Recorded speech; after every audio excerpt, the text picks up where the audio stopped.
Okay, morning everyone.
Kelsey, you back?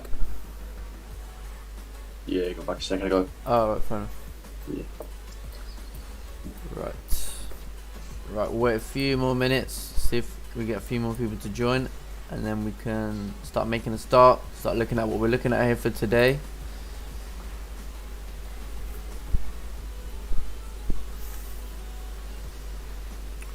See, the thing about these gold buys, you know what we were just talking about, if I'd have my resistance over here instead of this area here to the left hand side, like let's say for example here, it would have just been a nice simple buy on the 30-minute. I think it was nice because like that hour beforehand did close like a support, and then that 30-minute would have given you confirmation for the next one to head up. Yeah. So where was the...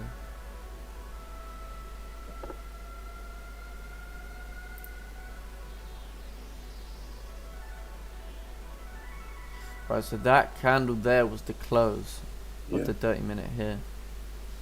So, yeah, it made sense. I think the fact we created that support structure on the 5-minute as well was good.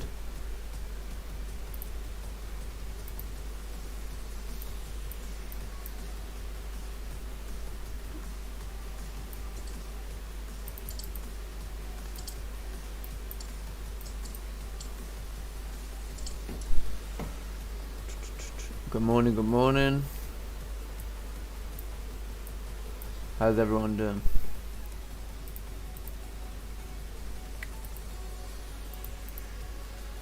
So I was looking at EN and I was thinking to myself, okay, well, if we can get a support formed on EN above this area, that's going to be a really good opportunity to look for price to continue up to this next resistance level, because we have this potential rejection zone over here, which is exactly where, you know, it's kind of reacting to now. So I know, just thinking if it can create some support above this resistance, it would be a good opportunity for it to continue moving up. That would also be the previous daily wick fill at that point. It looks like we have got bullish market structure in the short term.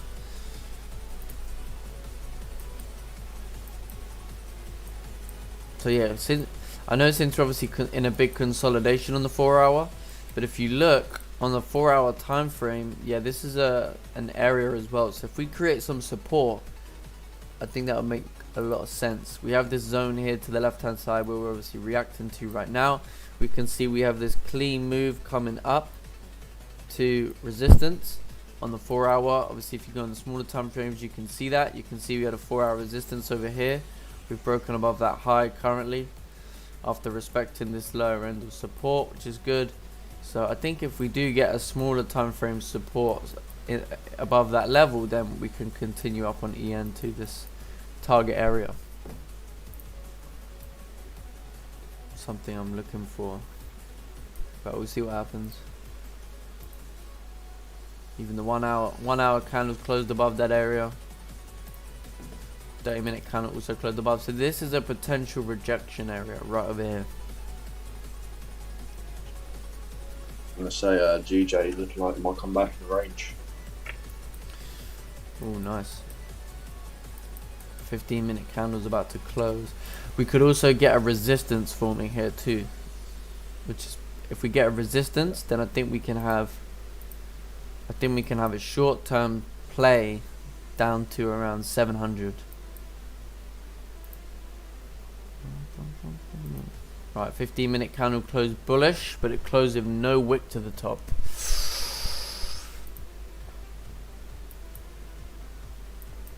So we'll have to see how the 30-minute candle closes at this point.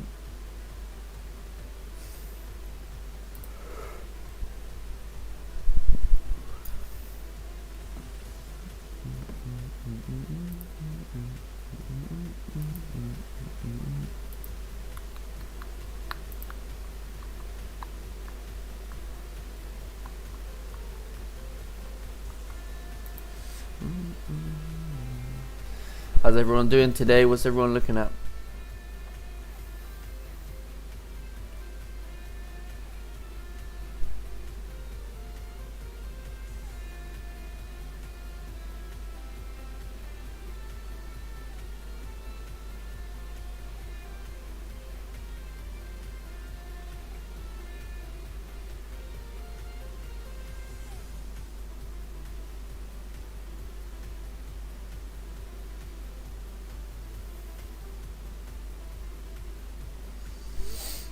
What's everyone looking at this morning?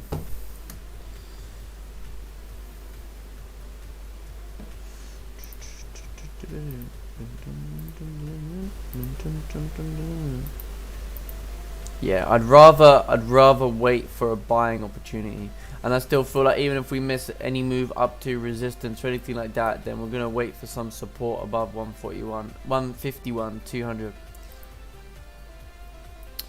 May I know what does it indicate if the bullish candle without a wick? A bullish candle without a wick, we say usually suggests that the candle had no range to go further, but basically it means that there's like a 50-50 chance at that point, pretty much. So for example, where's the jewelry thing? Right, so for example, you see how this candle, it had a wick to the bottom here, right? This candle had a wick to the bottom, so there's a higher probability that the next one's going to go bearish, right? Because it has a wick to the bottom. It means that there was range for the next candle to go down, aka why this candle came down to fill that range and then continue down, right? Same kind of over here. This candle had a wick, this candle had the range to continue down. This candle had no range. Usually we would say, okay, well, this candle wouldn't be doing what it's doing now, but it's like a 50-50 chance that it will do it. And as we can see, price is starting to move up. Oh yeah, I forgot.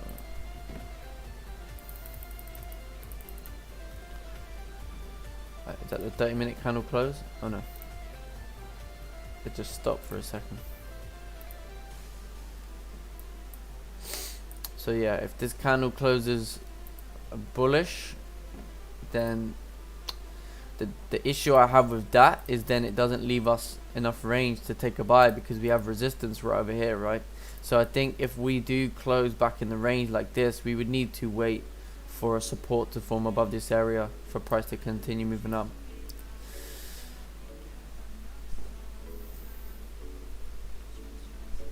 Because we create this support, right? We create this support in pre-London. So this is support in pre-London. Price tried to break above that. Price created support, and we had an immediate resistance over here. So we tried to move up to create, like a higher high. Create that resistance over here. We've tried to break down. Like I said, this is why you got to wait for resistance. Because in a heavy uptrend, when price is trickling down a heavy uptrend, it can do some mad liquidity grab and then start driving up, right? Exactly what we're seeing here. So the best opportunity that you would want to see is, price creating bearish candles and then a pullback to this level, and then get some form of resistance formed on maybe like the 15-minute. You want to see bearish candles forming below that level. Nice clear rejections. Gives you the confidence to say we can head down. Otherwise, if this 30-minute closes back in the range, then we're just back in the range at that point, which means that we should obviously hit the top of this resistance, which is fine. But what we want to see is like a support above this area, because then we know that above that area we can continue this move up. But we'll have to wait and see how the 30-minute candle closes, right?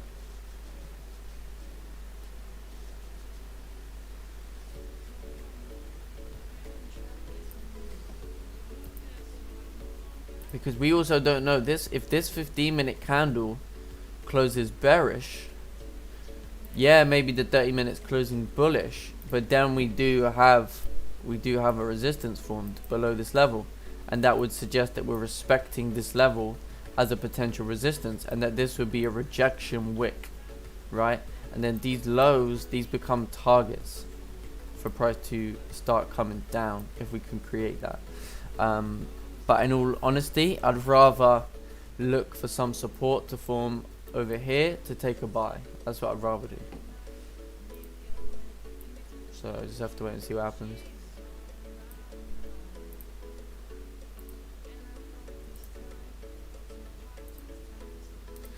Because the 4 hours created his bottom wick right now, right? 4 hours created a bottom wick. So we need to see if this is the bottom wick to continue or not. 1 hour is trying to create some support. Yeah, we're gonna need to wait. Took buyers after rejection on the 5-minute. Got my 10 pips win at 890 done for today. Nice. Yeah, nice work.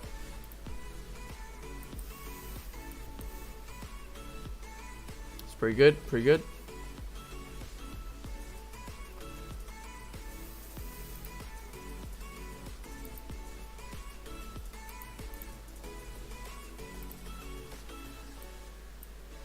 I mean, even if it closes where it is right now, it's not giving us a great deal of range, is it? For the risk, it makes no sense.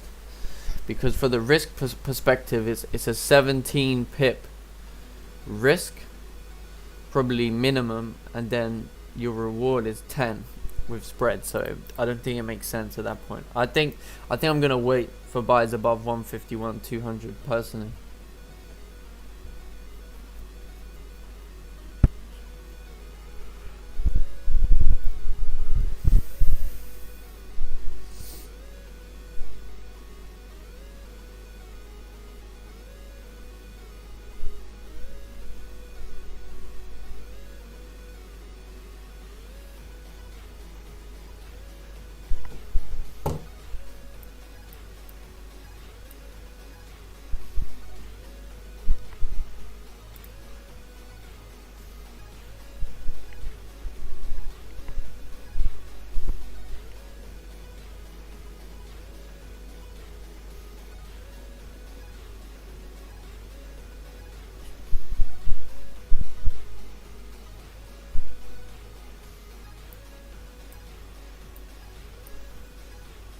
But yeah, looks like we had a good move up in the Asian session. Anyone catch these buys in the Asian session? We broke above this high over here. Did a little retest to continue moving bullish.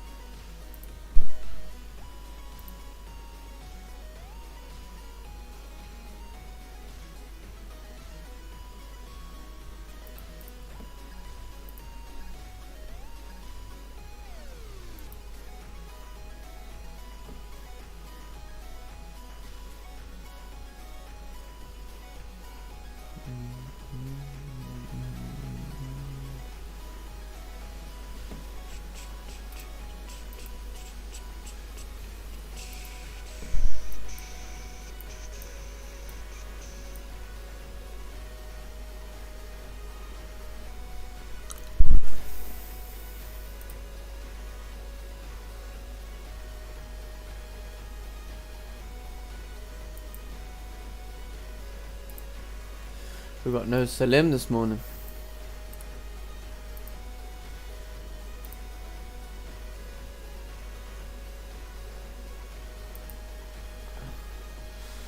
Salim must have needed some well-deserved rest. Yeah, good say. He's absolutely burnt himself out.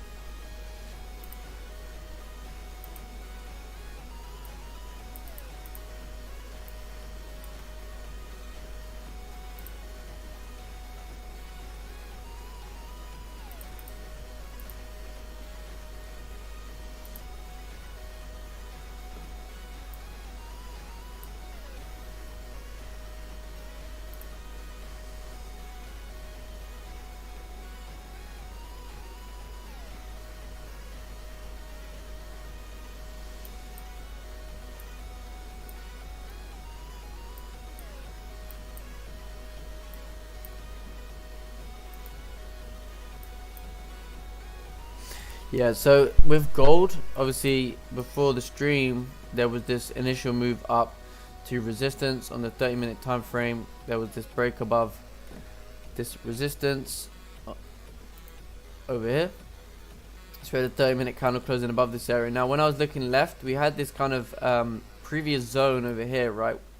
And this 30-minute candle, ended up closing below that level, this 30-minute candle right over here. So it ended up closing below that level, but it closed above this resistance to the left, right? And then we got a support formed on the smaller time frames, like the 5-minute, and that's from the point at which we did move up to this next resistance level on gold. So that was a pretty good move, but yeah, it wasn't the best setup. We had this previous zone here. If you look on the 1 hour, this is a strong support level. Look on the 4 hour as well, this is a previous 4 hour support, so I wanted to be cautious with that. But I think if we can get a support above where we're at now, so if we can let price make a high some up over here, create some support over there, then we have another clean range coming up to 1698. I think that'd be a good opportunity for price to continue moving bullish, but it does seem like it wants to do the same thing now. So it looks like we created a high on the 5-minute, created support. That was actually a really simple buy.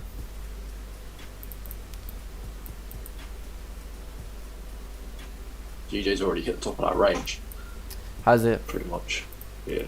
Yeah, that's what I'm saying. We're going to need to wait for a support to form above here. Because even if it closes above, right? I mean, it's not really the best outcome. Going to get in, like stop to be pretty big. Yeah, no, I'd rather miss the move at that point. I'm waiting on EN back in the range. Yeah, looks like we reacted to that level there. So we'll have to see how the 1 hour closes. Obviously we have a support form right over here. So we're in this range right now.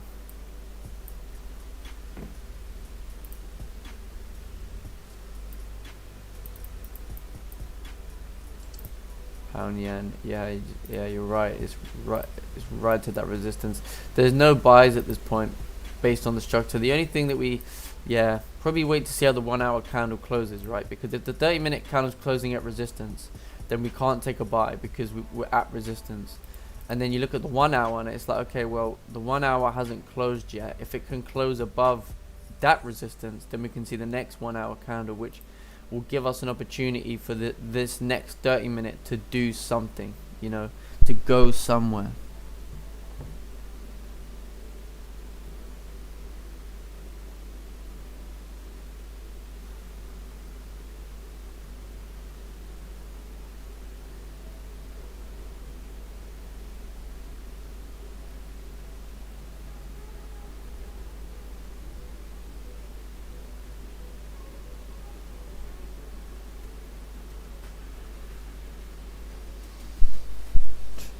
Right, let's check out this chart.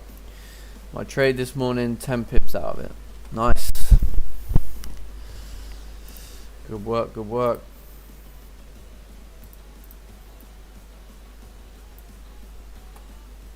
Man, getting up earlier does make you hungry. Okay, So this is GJ. So you saw support forms over there. That's nice. We had Asian low. Okay. Price failed to form a resistance below support. Trend is bullish. Okay, nice. So you got in on over here. Yeah, makes sense. Yeah, that does make sense. Definitely makes sense. Yeah, see, for me, I was looking at this 30-minute range. This was the 30-minute range. But yeah, I think I like that idea actually. Kind of makes sense for what I was looking for based on the 30-minute, and I think that might have given you enough range because you had a resistance here, turn support over there on the 15-minute. We closed back above here on the 15-minute time frame. So your buy was from here, and then you're exiting over somewhere over here. I think that's pretty good. So what was your risk to reward? See, that would have made more sense. That was like a 15, 16 pip range with like a 11, 12 pip stop. The only thing I didn't like was this candle with no wick. Plus, if this was 30-minute support, we could have created some form of resistance here for price to head down, which was something that I was considering. So that's why I wanted to wait for the 30-minute candle to close back above that level. But it made sense. Exactly what we were kind of looking for, Kelsey, innit?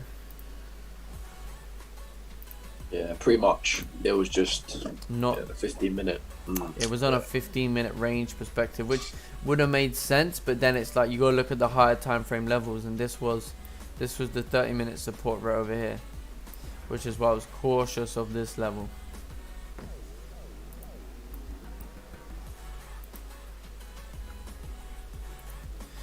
Right, so if we look on the 30-minute time frame, price has come back up to this resistance, so we're going to need to wait for a support above this area to look for buys at this point.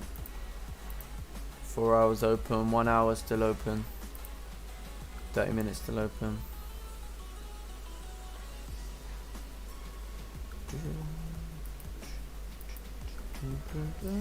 Right. How would you be...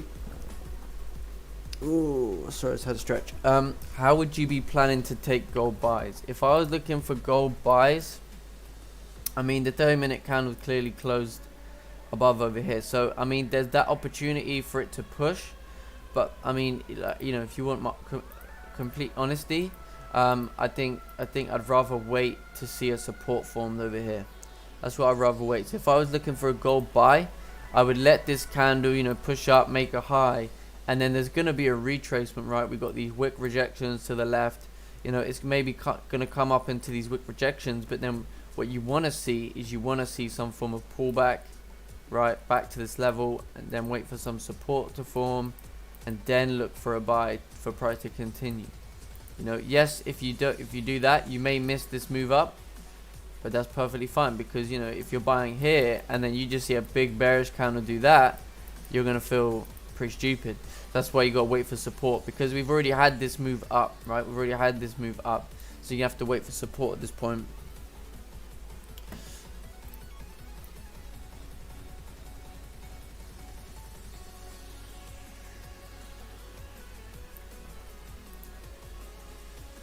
But whether it's that's on the 15-minute, whatever, but you got to see, like, look how price moves, right? Whenever it makes a high, there's some form of pullback.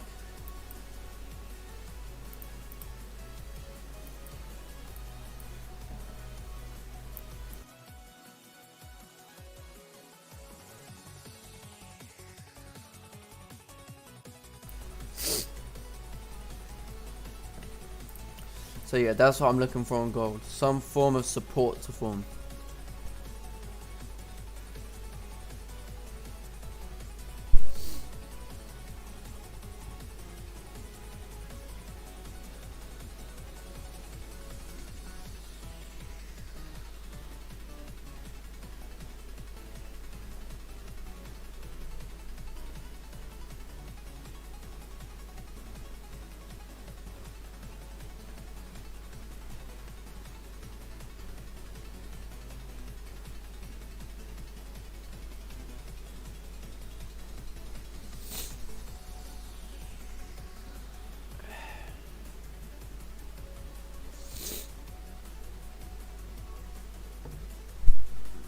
Yeah, that's what I'm looking for on gold.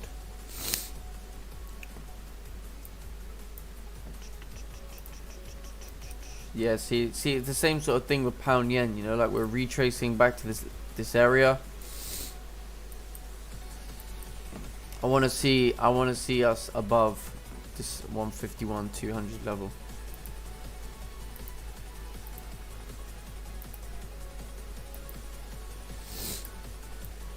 Right.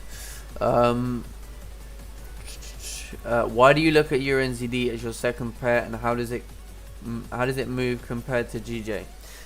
The reason the reason I looked at EM was because I think it was like 3 months ago, something like that. I looked at EN, I was like, you know, it moves really well. So I started watching it for a couple of months, and after watching it now for a couple of months, or I'd say about 3 months, I mean, it can move really, really well when you know to get in at the right times. You know, you gotta look at your structure, you gotta know the ranges that you want to trade. But it moves very similar to pound yen. But you know, things like this, you need to be careful of your fake out situations, stuff like that. That's why I was saying about waiting for support above this level.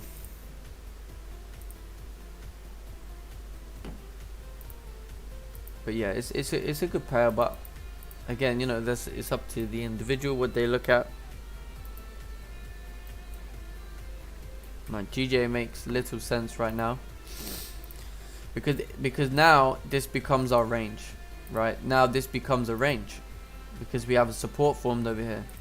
So we can't, you know, even if you used to get a bearish candle closing here, you can't sell because you have a support over here right now at 151. This is support created at dead on 151. So this is a strong level. Do you know what I mean? But what this is doing is it's creating a support on the 1 hour time frame, right? Price made a high up over here. This is our high, and now we're creating a support potentially on the 1 hour time frame. If we can't hold this support, then there's only one other place that we can go. You know, yes, this move up could have been a liquidity grab to start heading down, but we need to see that physically on the chart.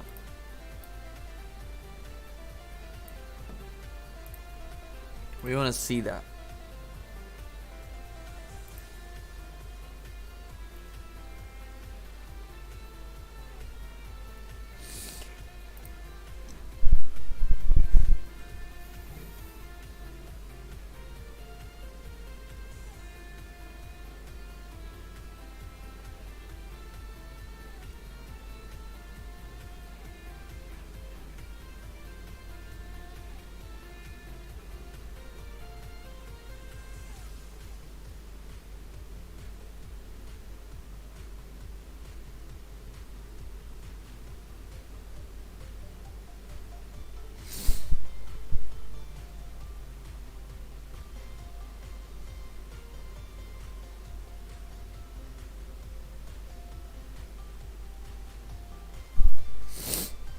So we need to wait over here. And now we are just ranging. This is just complete range. So we're gonna have to wait to see what open brings us.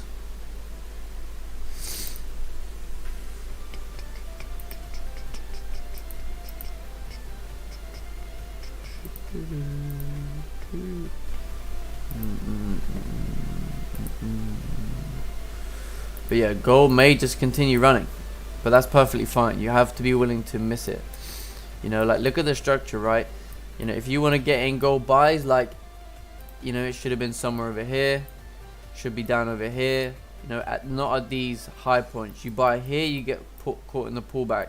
You buy there, you got caught in the pullback. You buy there, you got caught in the pullback.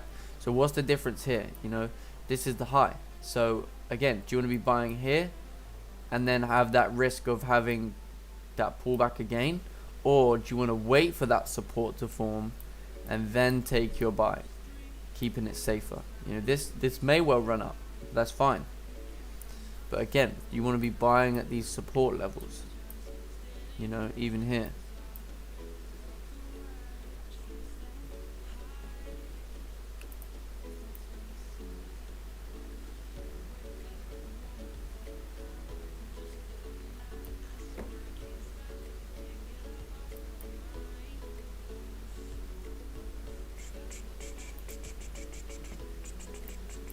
So we'll see. We'll see what happens with gold. Obviously, if there was a lot of bullish momentum, then yeah, this move up made sense. You know, but your stop would have been fairly big on gold. So we're just gonna wait, just waiting over here.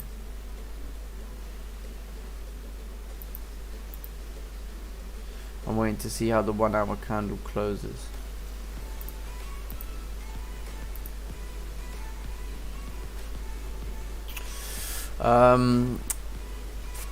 Anyone on GU and EU? No, I don't look at that.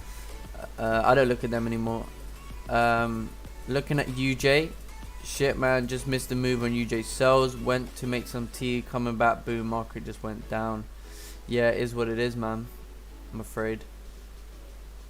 Yeah, I'm afraid it is what it is.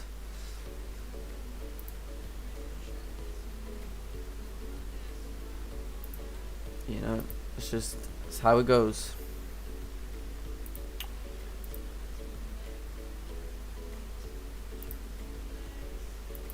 That's how it goes. Thanks. So if we get a 30-min close below 151, we could go lower, right? It can. It certainly can. You know, this has become a resistance, right? This is a resistance level. We have support level here now. So yeah, if we break support, we have a clean move to the left, right? So it makes sense. But again, do you want to be taking sells here? Or do you want to wait for us to react to this area, our previous breakout zone, and wait for a support to buy back up again? What do you want to do? You know, it all depends. You're going to get a short-term play down to support potentially if we break this. But for me, again, like I'd rather look for something a bit better. I'd rather wait for structure to tell me that we're really going to head down, you know. I will see. We'll have to wait and see, because right now it's just ranging. But what we are doing is potentially creating a support on the 1 hour for open to continue us up. That's something that I'm like keeping in the back of my mind. You know, but okay, even if price runs off, right? Let's just say even if with open we do something like this. You know, let's just say we do something like this, and everyone's gonna be like, "Oh, I missed the move." Let's just say you get a big fat off candle with open like this, and everyone's gonna be like, "Oh, we've missed the move." You know, what do we do? At that point, price has basically created a high for us, right? H for high. It's created a high, so now you want to wait for that retracement. You know, we saw what happened the other time. It moved up. We had the next candle go bearish, and then we had a support formed on the smaller time frames. You know, and then we saw price continue that move. So that's something you want to be keep in the back of your mind. You know, don't be worried about missing this initial push up, because you don't know, it could wick up, tap into an area, and then retrace the whole thing. You know, when you're at these higher price levels, it's very sensitive. You know, these are, if you think about it, every time price is moving bullish, every time we see, oh look, price has gone from, I don't know, let's say yesterday we was at like 150, 450, right? Let's just say, so we're down over here, and then now we can see, oh, we're at 151, 200. You know, these levels, the reason why we're seeing these pullbacks is because this is profit taking. You know, if you have investments and you're seeing your investment has moved up a lot, you're gonna want to secure the bag, right? You're gonna want to take some profit. So that's why we see a lot of these pullbacks at this area. That's why I want to be careful about buying, really keep buying at the highs. You know, anticipating continuation is good, that's good, but then eventually one day you're gonna go, oh yeah, I'm anticipating continuation, and then you're gonna see that big sell-off because we've reached an area where now buy liquidity is low. So just keeping that in the back of my mind. We'll have to wait and see here anyway. 15-minute, it's just kind of messy and rangy. Morning. How are you doing, right? Yeah, good, thanks. How are you, mate? Nice. Yeah, I'm fine, thank you. How are you doing, Kelsey? Oh, we might be getting a drink. Was that Salim? Yeah, man. Salim, man. We were just talking about you, Salim. Well, not just, but we were saying earlier that You probably needed a well-deserved rest today. Yeah, to be fair, like I woke up about half an hour, but I just needed to like sort some stuff because there's someone to come for like a property evaluation for the mortgage. Yeah. So I just couldn't get in the in Zoom call quickly. That's all. Oh yeah, that's fair enough. That's fair enough. All good, man. Yeah, All thank you. good. No worries. Okay. Morning, man. How you doing today? I'm good, mate. How are you? Caught GU and gold longs. Nice work, Justin. Very good. Hey, man. New here. Welcome. Welcome to the stream. The only thing with gold is it has a clean range to carry on up, and with the aggressive drop, aggressive pullback should happen. Yes. Yeah, I think there's yeah. I mean, you know, if you want short-term plays, you know, there is that opportunity on gold buys with no doubt.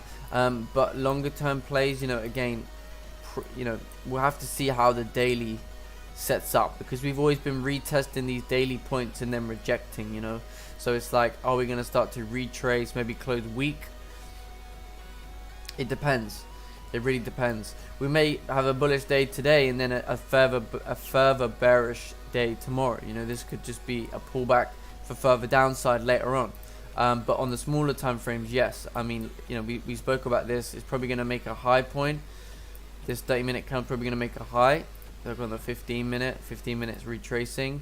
5 minutes was retracing. But when I see the 5 minute breaking a low, you know, sometimes if there's a lot of buying liquidity, it's going to be a liquidity grab, and this candle is going to continue driving up. But again, you know, you want to see a proper pullback. You want to see candles printing bearish, coming down, and then you want to wait for that confirmation candle to say, okay, now we can retest this level. Like exactly what happened over here. In this area here, price made a high, formed support, retested that level. You know, if your stops were here, target was there. It's a good risk to reward trade. So yeah, just currently waiting on gold. See, it's gonna see how we set up here. But pound yen, just kind of like there right now.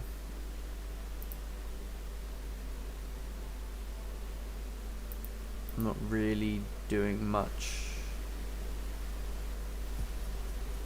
I mean, the only with gold, to be fair. Go on. Sorry, sir. No, go on. Yeah, to be fair, like with gold, I do agree with you. Like it's still like overall, it's still a bearish trend. It probably is. It's just like some sort of like a retracement, you know. I just, you know, to head back or down again. I'd say the only time I'd go for buys on gold is on close above like around 1710. Maybe we could say like we're gonna see some like bullish momentum on the high time frame, like the 4 hour or daily. Yeah. So far, it's still a bearish momentum. Yeah, it's got heavy bearish momentum from the higher time frames, but obviously on the smaller time frames, right now we've got current bullish market structure on the smaller time frames. But yeah, it looks like gold might do this liquidity grab on the 5 minute that we just spoke about. But we'll see. So it looks like pound yen. Pound yen is kind of coming down over here. So we've got like 11 minutes left for this candle to close.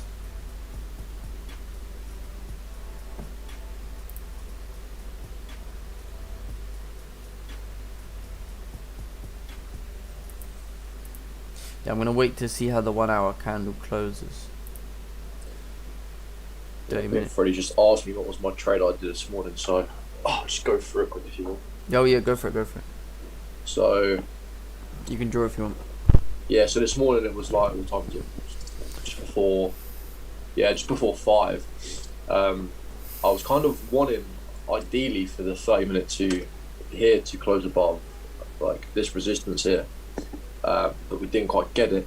So I waited for the next candle, and as we started breaking above the highs, I actually got in a buy, and we're just trying to catch like 10, 15 pips really. So we actually closed the next 30 minute above. And at that point I was up about 6, and that's where I went to the shower. Come back after the shower, didn't have my stops to break even, and we just were slightly below previous 30-minute low, so I just got out then. But yeah, I had stops below this area here, so I wasn't really expecting us to come back below there as we made that support. But it looked quite good in the 1 hour as well, because like we kind of made like we had a doji bullish candle at 3 to 4, and then 4 to 5 we had that push. I was expecting that push, but I think, to be fair, I got in the last hour of the 4 hour candle, and we probably needed to pull back the last half an hour or so of that candle. That's probably why it didn't quite work out. But that was pretty much it. I think it was definitely the right idea, because if it was gonna just run, like, you could have still got like a good amount of pips, you know. Like, if you think about it, if it just had a slight bit more volume, you know, you could have bagged some pips or whatever. But yeah, I think I agree, because with the 4 hour closing, the next one needed to obviously leave a wick. It need, you know, there was that retracement at the end of the 4 hour. Whereas when we're in the times of volume, we see a push with the 4 hour, but when there's a little bit less volume, there's a pullback. So yeah, I think he made the right decision, but it was a good idea. Definitely a good idea.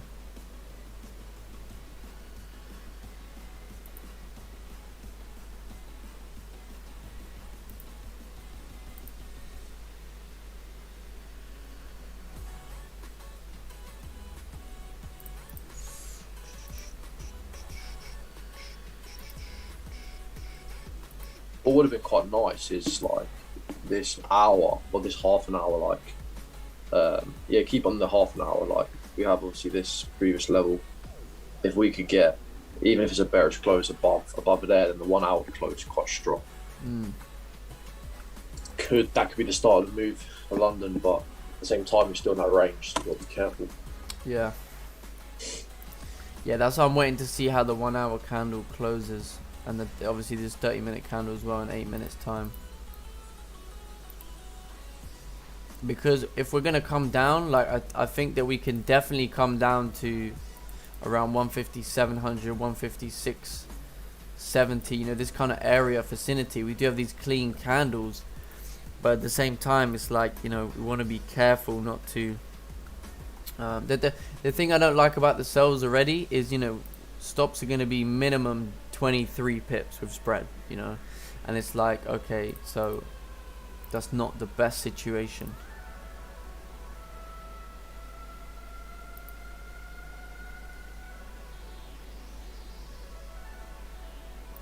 So probably just gonna have to wait for this to close over here. See how we get on. Gold, yeah, it looks like gold is gonna continue moving up. So it's one of those ones, you know, this is just one of those situations on gold. It just will do, but it may hit this. Oh damn, see how quick that moved. Anyone else see how quick that moved? Yeah, That was nuts. But yeah, I think, yeah, we got another clean range on gold after that though. Let's say we got this kind of area here is another good range. 1704, we can pull up to 1704, is perfectly fine. But again, you know, you're gonna want to see support, because, you know, at any point now you're buying at the high. This is buy, you know, do you get what I'm saying? So we want to wait for that confirmation. But yeah, it was a really nice rip on gold here today, I must admit. I was expecting a pullback with this area, but like I said, you know, it may not do that. So just got to bear that in mind. So we're still just waiting for pound yen over here. I probably won't be getting in any sells if we close below the support. I don't think that's what I want to do here today. I'd rather wait to see if we pull back, do some bullshit, and then later on we start breaking above 151, 200, you know. That's what I want to see. I'm willing to wait. So I think we just have to chill one here today. I want to pull back so badly on EU or GU on the 5 or 15 for buys. Okay. Well, if you send a chart, we can certainly take a look. But I've stopped looking at GU. It was a bit of a difficult pair to trade. No FOMO though. Yes. Can you look into GU? If you send a chart, I can check out GU or your idea. Yeah. Okay. But hey, Sergio, what's going on? You might not be able to talk, but I'll just say what's up. My laptop is not working. I don't know. I'm on my phone. Oh, So really? I have a pitch black screen on Discord, so I cannot access the link. Can you maybe send me my email or something? Actually, no worries. I'm gonna copy myself from the phone and send the message. Hold on. What if I don't know. what if I send you the meeting ID and passcode? No worries. Actually, I'm just gonna send myself from the phone. I think Yeah? to my email. Yeah, Okay, I don't know. yeah, you can just copy and paste the link. Yeah, exactly. Yeah, Yeah. should work. Alright, Because cool. yeah, my Discord is open, but it's pitch black, so I'm not able to see anything. I tried to restart, but no working. Yeah. Alright, Yeah, you cool. good, guys? Yeah, all good, mate. How are you? Perfect. Yeah, good. Okay, coming in a second then. Yeah, no worries.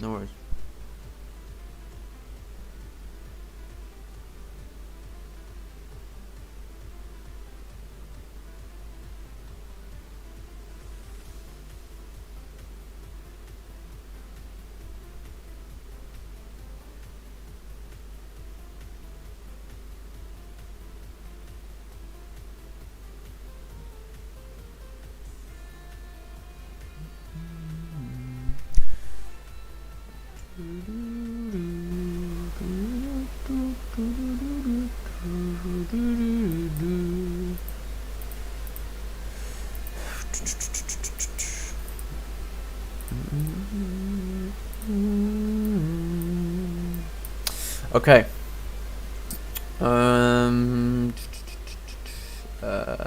What we looking at? I mean, technically there's no but right now I'm looking at range. I'm looking at GJ's ranging. I mean, I know some people might be looking for sells if we close below the support, which can make sense. But for me, probably want to miss these sells out because stops are going to be pretty big. So I'd rather wait for a low to be created, some resistance, and then take a sell. Obviously we create resistance, but technically we're just ranging right now, you know. So I want to wait to see how the 1 hour closes. We got open coming up, so we'll see. What's going on, Prathib? Late to the party? Yes, a few people late to the party. That's right. Having a losing streak lately. Oh yeah, I've been through that one myself. Don't worry. Can't see what pairs he's trading. Kind of small. Well, it shouldn't be that small. You know, it does say GBP JPY here, GBP JPY. But yeah, got to yeah, I mean, obviously if you're looking off a phone, I understand, but you know, obviously we don't like look off phones, you know. We have computers and that.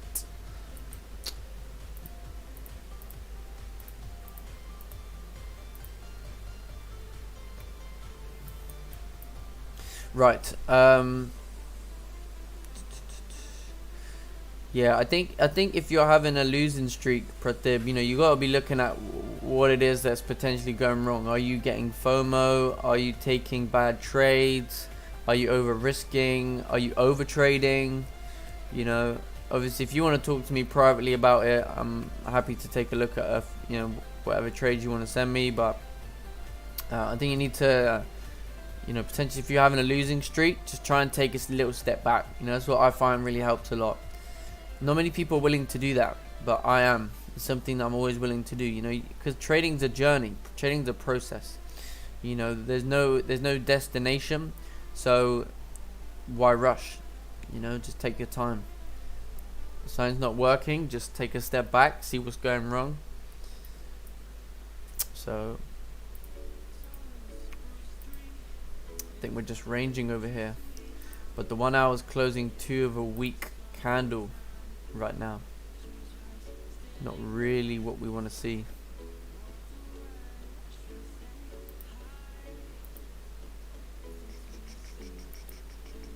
looks like the 30 minutes going to close above this area anyway, but we'll see.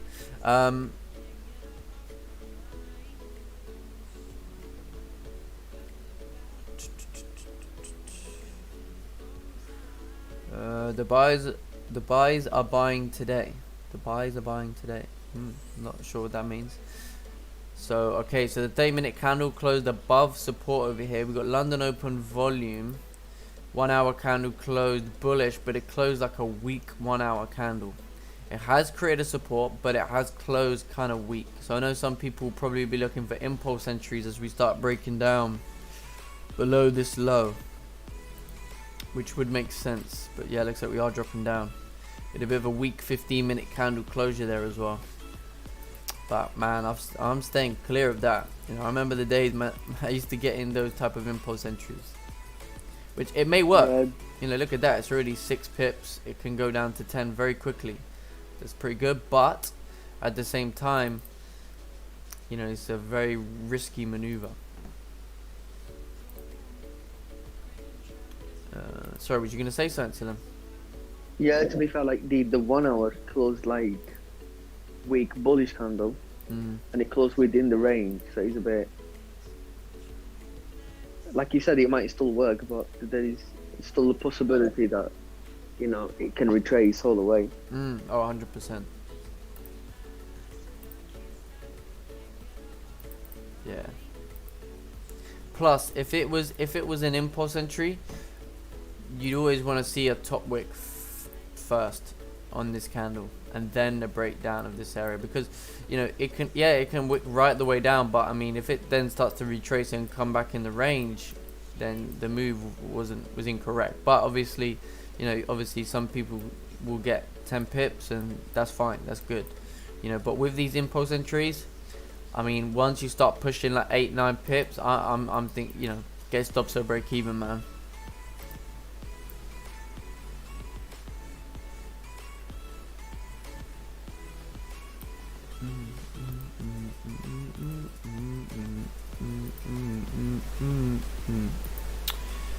Yeah, I'm no impulsive sells here, man. I'm waiting. I'm chilling today. You know, I'm gonna wait for something nice, maybe about. I'm waiting for some form of support above 151, 200. That's gonna be my best opportunity. Looks like gold's finally pulling back. Just have to see if it can create some support. Yeah, see, look, it's already retracing back to the entry. So if you did take the sell, you got around 8 pips, probably 7 with spread. And these are just one of those, like, it's very easy to get stopped out. But yeah, anyway, we're gonna wait and see what happens. EU, okay. Prathib, send us. Oh, that's right, that's Salim. I think he's just over it. No pun intended. No idea what you mean.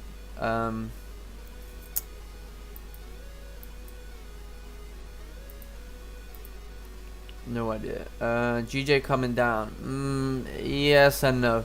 Like I say, you know, like if this was me 3-4 months ago, I would have been in these sells, right? We had a weak bullish close at support, but now, you know, I've tried to be a lot more conservative with entries and try and take safer trades. This is not a safe trade.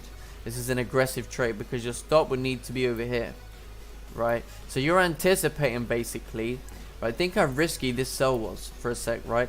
So you're anticipating that the minute we break this low, that we will continue down with no top wick, and your stop is over here. You know, what's to say it didn't push down, break that, and fly all the way back up to wick up back into this range, to then come all the way back down again, which is something we've seen time and time again. So yeah, no sells there.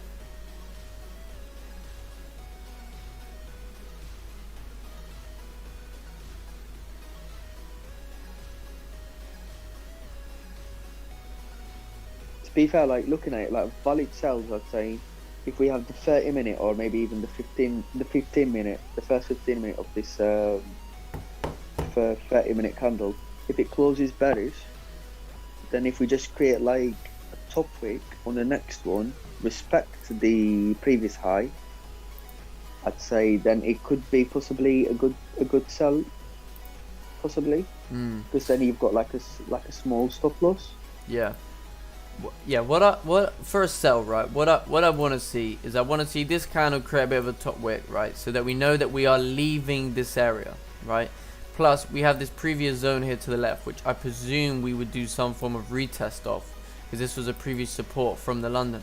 So if we get that top wick, and then let's say that we get a bearish 30-minute candle closing like this, right?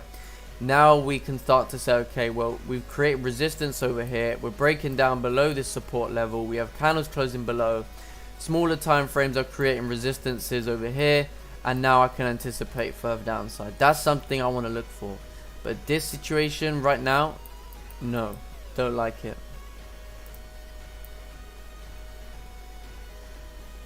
I've had a quick thumb pip yesterday last night on the Asian session on gold, on GJ. Oh, beautiful. Where'd you get in? I got in at. To be fair, I don't like trading it, but I seen a really nice setup, and it was around the Asian Open, and I just didn't want to miss it. Yeah. I've had an entry at 157.32.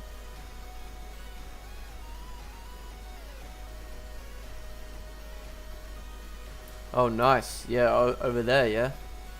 Yeah, because we've had a candle that's closed above that resistance, and I've just waited for like a minor, like a small wick to be created. I've used that as a stop loss.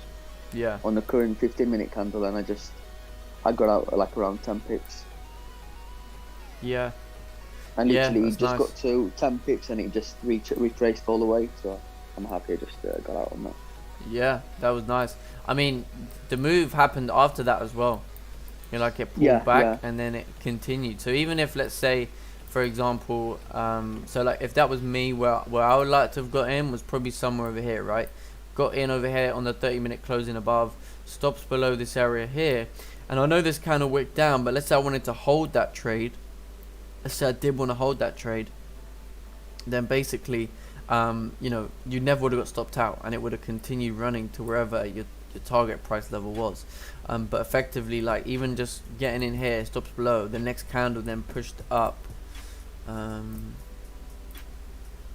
like 15 pips, you know. So if you got in on the close of the 30-minute, you could have got like a 15 pip trade, but obviously, you know, you still had a great entry.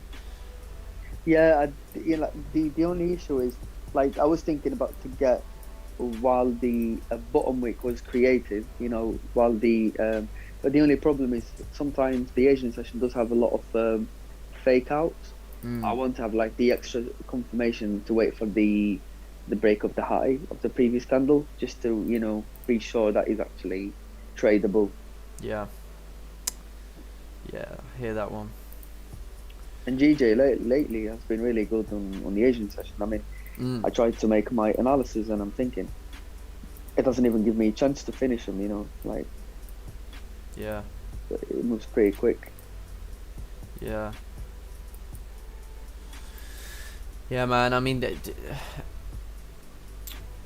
the Asian session, I haven't seen, like, it didn't move for ages very well, and then like recently, I've just been seeing so many big moves. Yeah, I agree. Playing out on GJ in the Asian. But yeah, looks like we did kind of move a bit further down, but again, this situation is just not the best. What I was thinking was, if this 1 hour, I'm not trying to say I want to take an impulse entry or anything like that, but if we do get, if this one, okay, let's say this 1 hour flips bullish, or the 30-minute candle creates that extra support, then this 1 hour would create a bottom wick. This could be a liquidity grab now to start heading back up to retest this high point. That's what I'm thinking. Yep. But if I miss that opportunity because, you know, there's mess within this range and it doesn't really make sense, then like I say, you know, support above 151, 200 will give you options as well. So I'm just I agree with that. Yeah, waiting for those. So how's the simulator been treating you? Enjoying yeah, to be fair, like I've yeah, really good. I've so far I've had about 4 trades on, and I don't know whether it's just like, I don't know whether it's just me or like I've had like 4 trades and I've had no losses. Oh, nice. 11%, and I just don't know why that's. Yeah, nice. I I think. treat this as like good or not. Yeah, no, I think that's good. I mean, obviously, it depends how you use a simulator, right? If you use it in a way like you're truly trying to put yourself in a live market situation and you're watching the candles play out, you know, and you're getting used to that, because I'm used to that. I'm used to candles forming. I'm used to being in a trade. I'm used to, you know, watching how candles move. But the part of the simulator is when you slow it right down, you know, it makes you feel like you're in that live market situation. So even if you used to just do 1 day's worth a day, and I think what you could do is, you know, you could back test. So you could get a whole month's worth of like data. Like, you know how have you seen the data collection on the course website? Not really. I haven't seen it yet. Oh. So let me just show you, for example, right? Like for example, let's go with this one. So I haven't finished this one yet, but this is for like December, right, of 2020. So for example, this isn't from the simulator, but let's just say we go back. This would just be where I would have entered all the different time frames. So you got 15 minute, 30 minute, 1 hour, 4 hour. So what I've been doing is this. I've been backtesting this from the trading view, right? But previously what I would do was do this from the simulation session, do 1 move a day, and then, you know, within a week I can have a whole extra week's worth of data, or do a whole week in a day if you really want to. You know, that's going to take you maybe an hour, hour and a half, but you've got a whole week's worth of data, right, in a day, you know. So obviously if you go to you've got access to it, Salim. I don't know if you give me your email, but if you go to if you go to the course, you're on the course, right, aren't you? I've got you on the course, right? You should be. Yeah. So if you go there, I'll just show you quickly, because I've got all the data collection from 2021 so far. So if you go to that,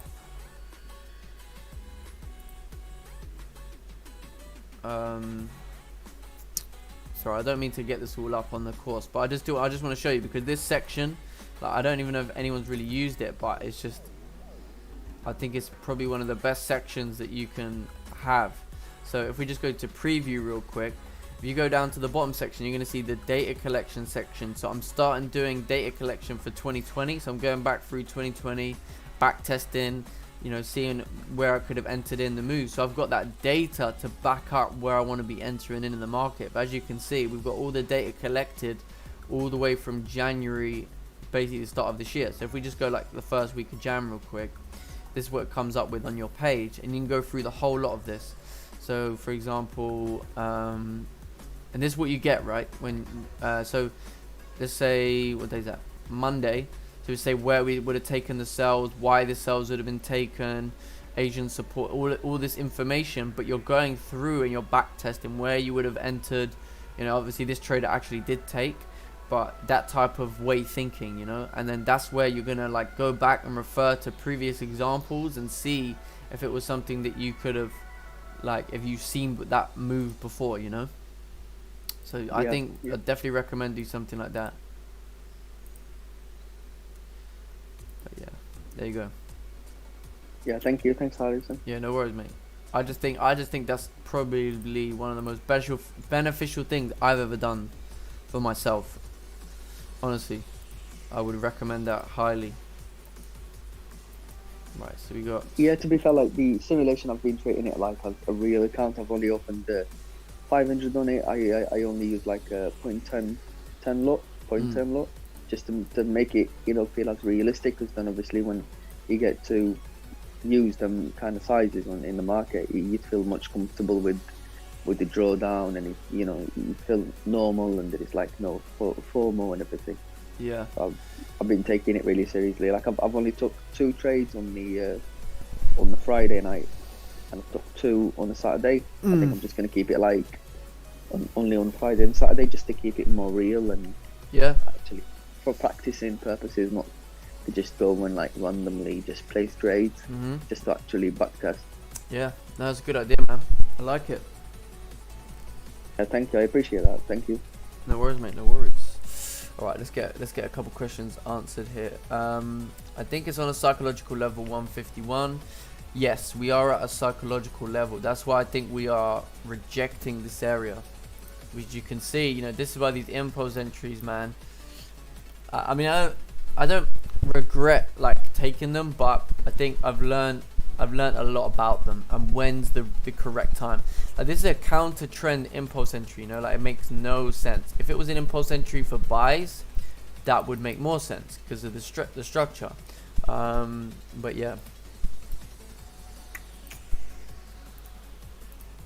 You know what would have been much better, like if we had these types of like 15-minute candle close on like before the London Open, because then we know that the volume, once like a bullish candle with the retracement on a 15-minute closes like bullish, then we know that like once it breaks the high, then it's probably gonna, like, there's a high chance to retest the high, just, you know, with the volume, just to kind of like help the trade go, you know, as quick as it can possibly do. But yeah, I do like the idea, you know. I like how you waited for it. Yeah, I think, yeah. I mean, obviously, so we've had London Open, right? And London Open has tried to come down below this support, but couldn't. Look at the 15-minute candle. It completely retraced back above this support. So what I'm looking at is, okay, the 1 hour's got like 44 minutes left. But okay, so for this 1 hour to continue moving up, what do we want to see?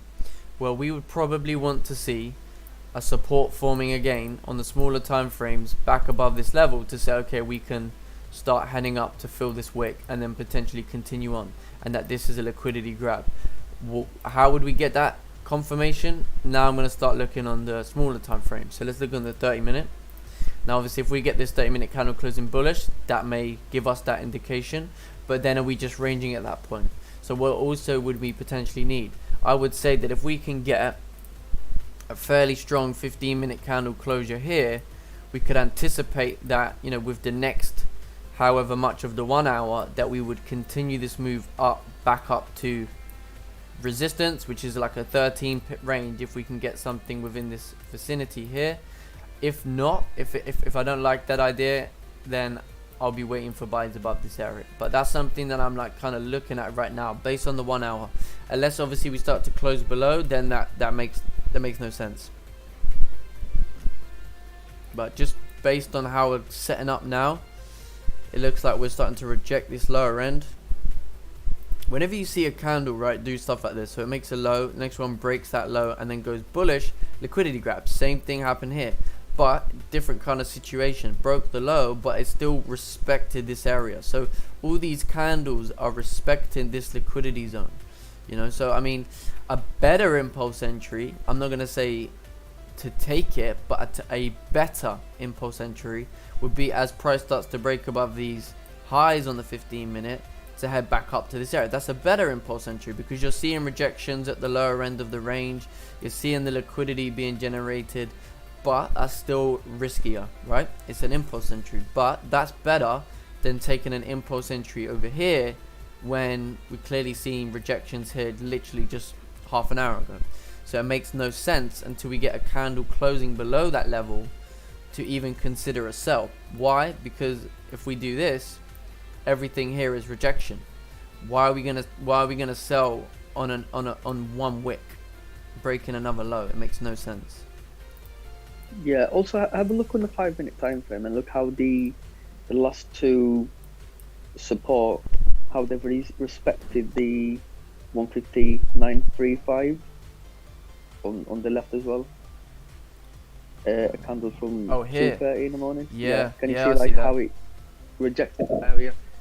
I think if we have like a 15-minute candle that's closing below 159.20, then possibly we could say that we could have some sort of like a bearish sell to retest the lows again. Yeah, very potentially. Sorry, I've just got an incoming call, so I'll be back in literally 1 minute. Bear with me. No worries, take your time. Sorry about that. No worries. Well done for that buy, Slim, last night. Yeah, to be fair, like it was a really good setup. Like it was just the kind of setup that you don't want to miss.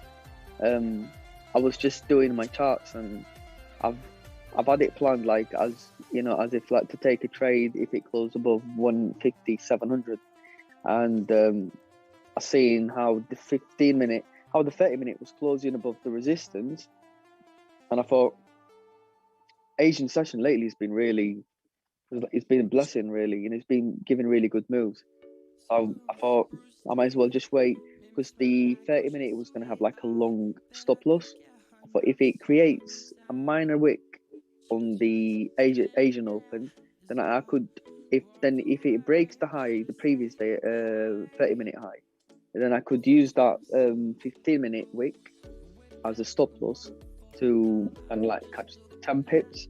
And I can't really see where is the next target apart from the 4-hour time frame, because I can't see it on the 1 hour. I don't know why. It's just not showing me any data. I'm just going to take a quick 10 pips and just get out. Yeah, man, like 10 pips is all you need. And like, was your stop quite tight then below the 15-minute? Was it like 5 pips? Yeah, the stop loss, I think it was around, let me just have a look, I'll let you know. So my stop loss was at, let's have a look.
Yeah, the stop loss was at 150, 650. So it was around like 8 pips. Oh, yeah, that's all right. Yeah, and I've closed around. Yeah, go for it. I'll say you've done well, to be fair, because it then pulled back to that level previously where I had support to then continue in Asian. So yeah, that's what I was thinking, to be fair. Yeah. And pretty much once I closed it, only moved further like 2 pips, and then it just started retracing.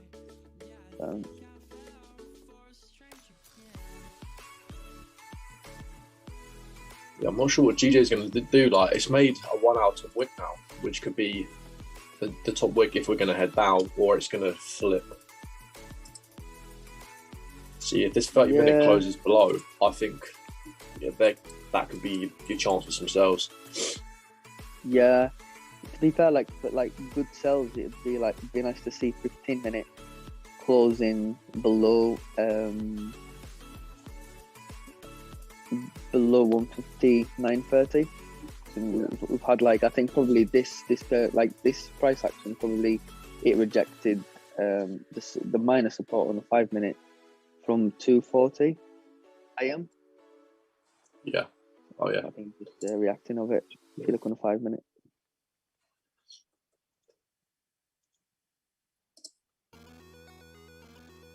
Yeah, I don't know, like the 15-minute, it's come to the top of the range, it's rejected it, it's tried to hold support with a weak 15-minute bullish candle. Next one's come all the way down, closed bearish but back above the area, and this one's already broken the high, and then it's playing about around the support again. Yeah, to be fair, at the minute there is no buys or sells.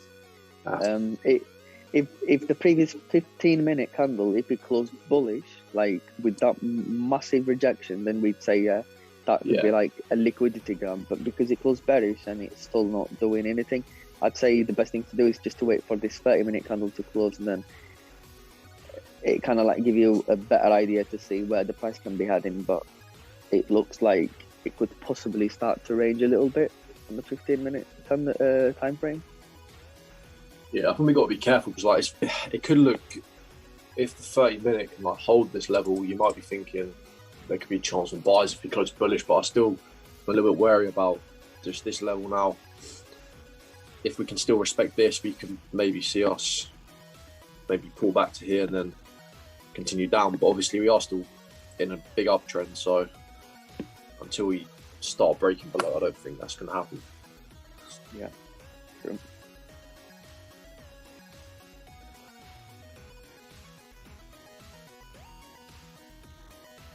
gold, it's a bit tricky now because there's so many supports on 15 minute. That's when I don't like to take any chances on gold, because like a constant 20 pip between the supports. So I'd like to see clean ranges. I'd like to see a clean 30-minute candle or a 1 hour candle to use to then, you know, break it down to a 15-minute time frame to then potentially trade it on a 5-minute time frame. Yeah, I think the move was like early this morning. We had quite a nice push to start. Yeah. You'd be up a lot now if you got him. You'd be up like maybe 100. It's crazy how much it moves, man. Like, Yeah, it does actually provide really good good moves. You just have to be really quick with it. And also, like, if you're looking to trade gold, just don't constantly keep watching it on TradingView, because TradingView, it doesn't update as quick as it does on like on the MT5. yeah. I mean, it makes sense why it's rejecting. Like, we come down to that weekly area at like 1680, and yeah, currently retracing now. Yeah, daily close right at that area yesterday. I don't really look at gold much, but I'll probably start looking at it a little bit more now. It's quite interesting.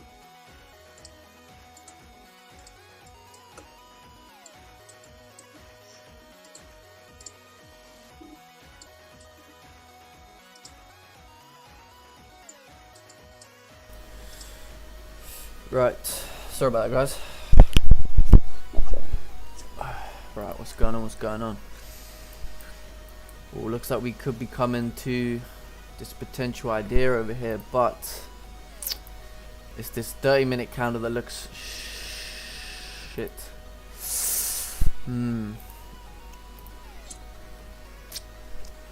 Yeah, the hour does look like, if you think it's the hours, like, we could easily still hit down. Yeah, because it's only just created a top wick at this point. Yeah. I do tend to agree. But at the same time, there's a lot of rejections over here on the smaller time frames. A lot of rejections over here. We do have this clean candle coming back up. I mean, yeah, maybe it was like we couldn't form support, like strong enough support there, so we had to have this pullback with this candle into like this kind of whole area, and then yeah. But I'm still worried about, was it 151, 070, 080? Yeah. I don't know if that's a valid level or not. I think we could react with it again. Maybe we need to wait for the 1 hour candle to close and the 30-minute, because we may need to get another bullish 30-minute candle here to solidify that, okay, we're not heading down, we are not breaking down below the support. Because this is just like, this situation here is a bit of a nothing situation. What I would have liked to have seen is, you know, like a strong candle, you know, like this,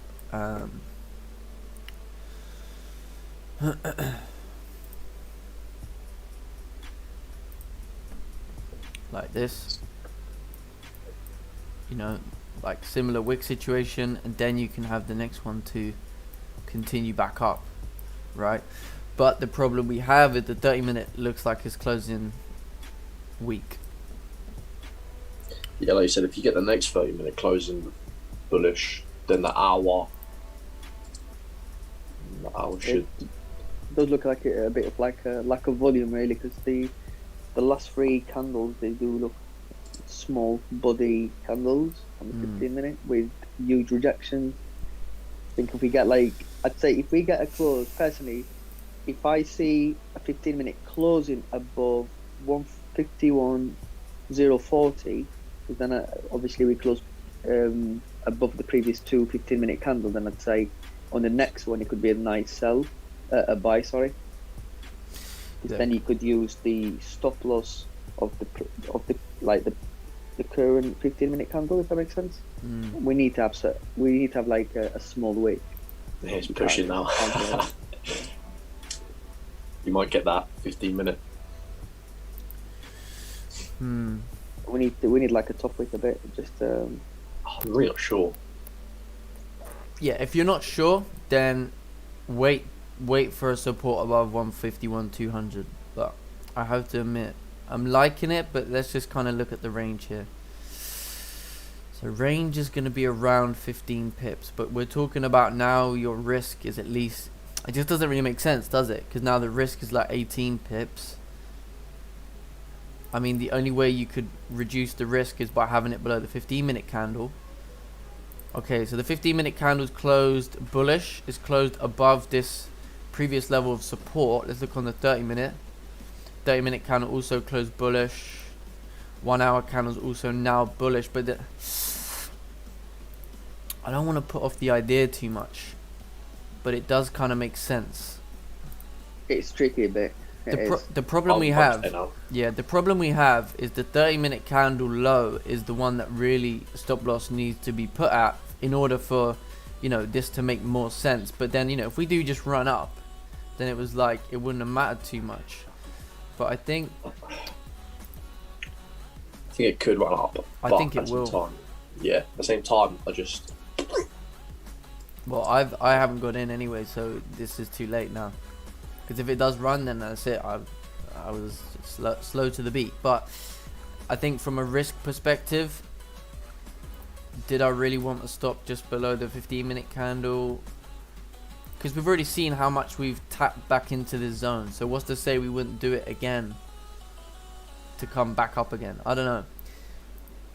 We'll see what if it plays out. Then, you know, we did call it out. But the issue is that it wasn't the best situation, was it? But yeah, it may make sense. Also, you don't know when the bottom wick will be created, if it gets created. That's the problem. That's it. If it's created, sometimes it's not going to create that bottom wick. Yeah, so maybe if you come back to that level first and then you start breaking up, you're more confident on that. Yeah, or you wait to see a pullback on the 5-minute and some support being formed on the 5-minute, which would be, let's say, like it wanted to do a tap into the support once again. Then basically that wick that would be left would be a 5-minute support being created. That would make me more confident, but it seems like I could just run up here.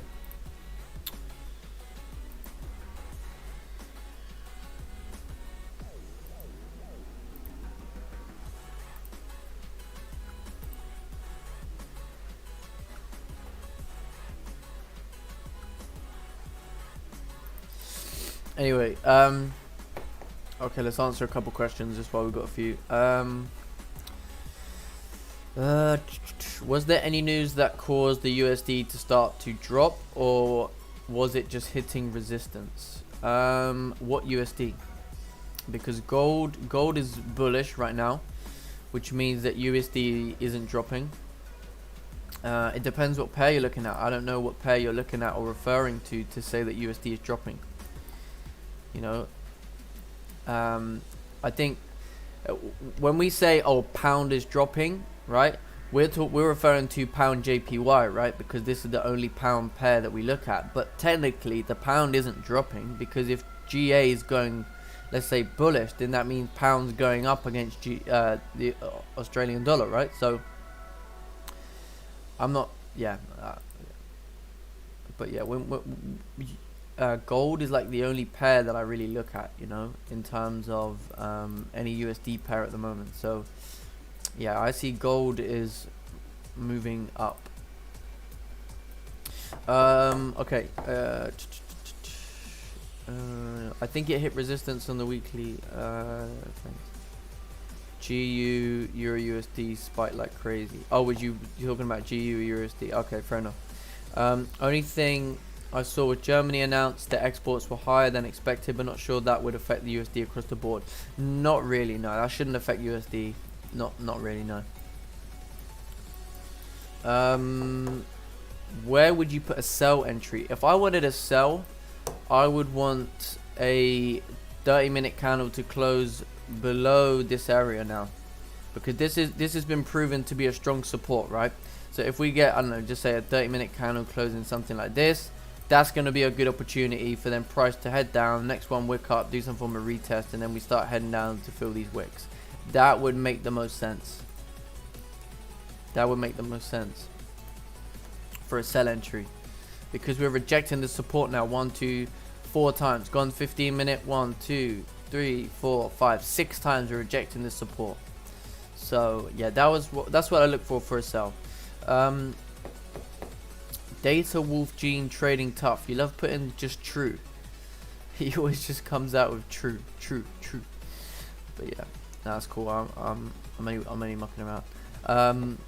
GJ probably a buy. Yeah, I think so. I mean, short term, I think it should hit this resistance. I think it should hit this resistance because we're rejecting this lower end. Right. I think even from the 5-minute perspective, there was an entry at 8:20. That seemed like a good entry on the 5-minute. Obviously, you know I don't trade the 5-minute, but from what we can see, right? We tried to create resistance on the 5 over here to head down, and then we created this support right over here. Closed above that resistance, small retest, continuation. Obviously right now we're coming back, but it may need to create some support over here again above this level, and then that's what I was talking about, that bottom wick being created is a 5-minute support being created somewhere over at this level. Yeah, it looks like it's retracing back on the 15-minute now and on the 5 minutes.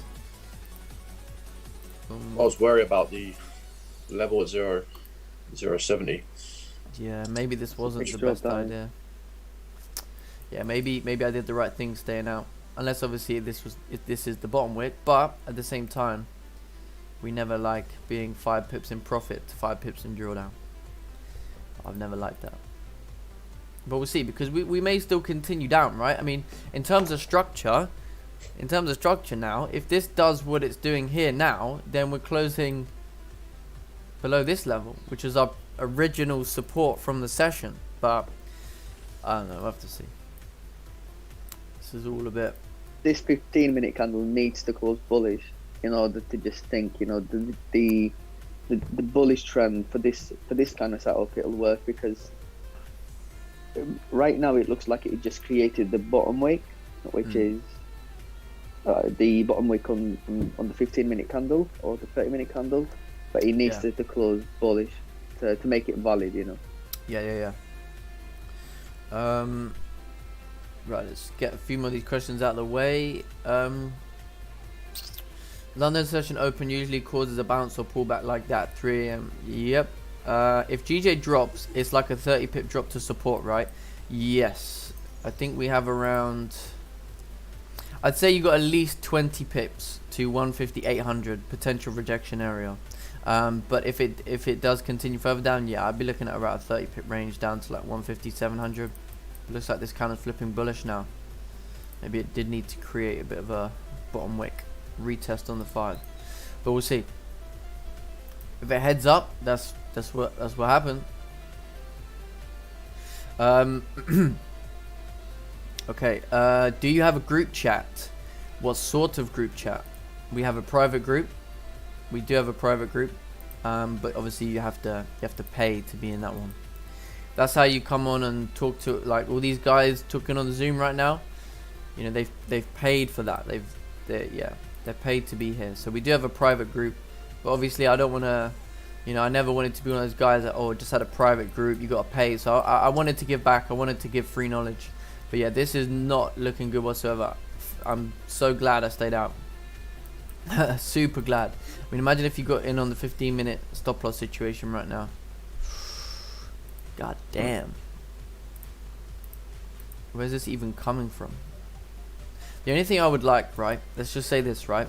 If this 1 hour candle closes bearish, then I think we're going to have some good opportunity for selling, because if this is resistance here, we're creating this lower end of resistance. We've got clear rejections to the upside, rejections over here.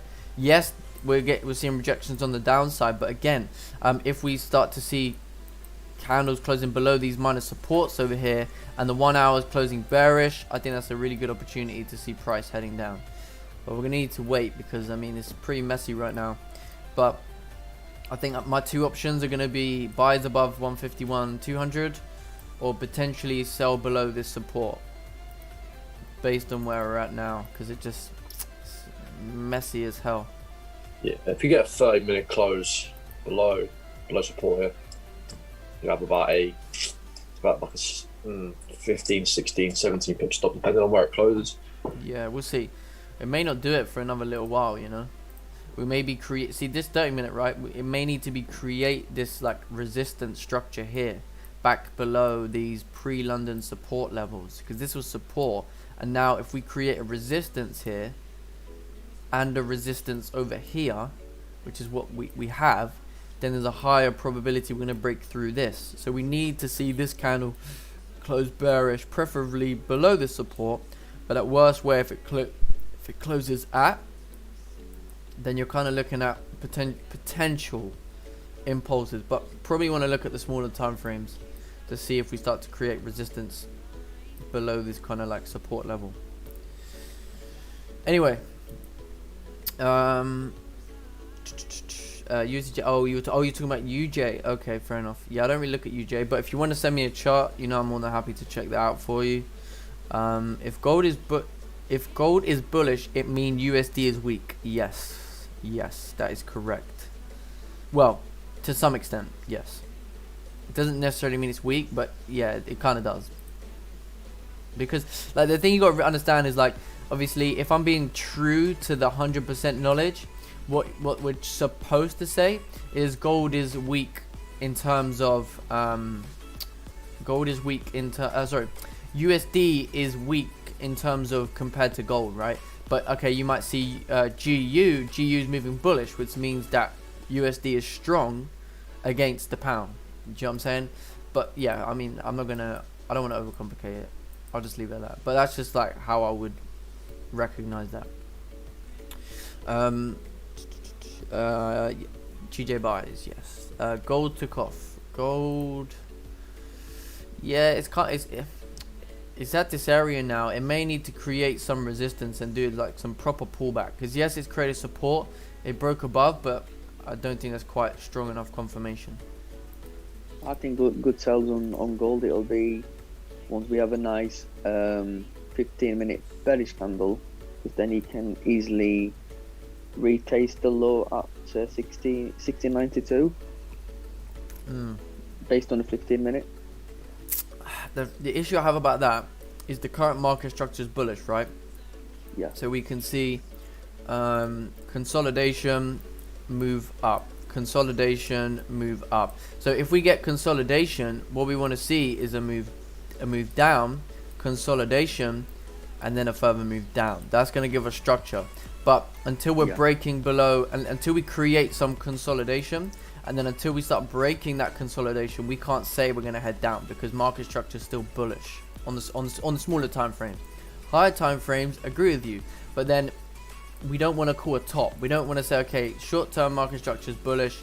We may hit, I don't know, 1703, and then I think we're going to start heading back down. You see one bearish candle there, you sell, and price still continues with the short-term market structure.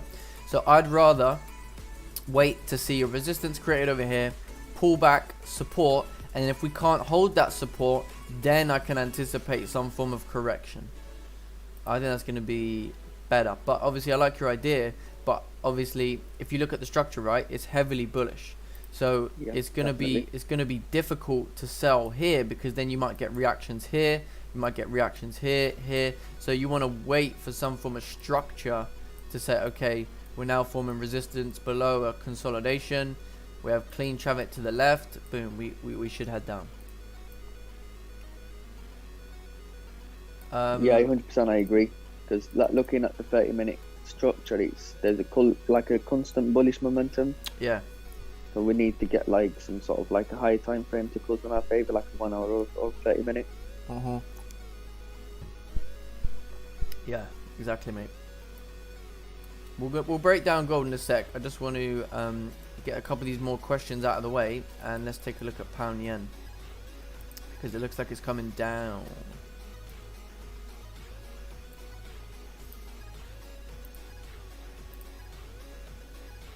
Yeah, no impulsive selling over here. The only thing that made sense was that we rejected the previous 30-minute support here, right? That's the only thing that made sense.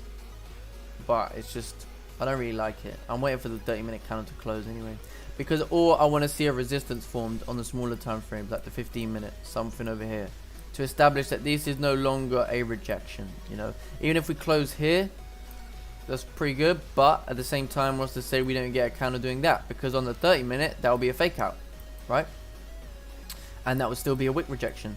So I want to see that we are not going to leave. We're not going to come back above that area. I want to see that we're respecting this area, you know. And how are we going to see that? A bearish candle forming below. We can get a bullish and a bearish candle forming below. That's going to be pretty good.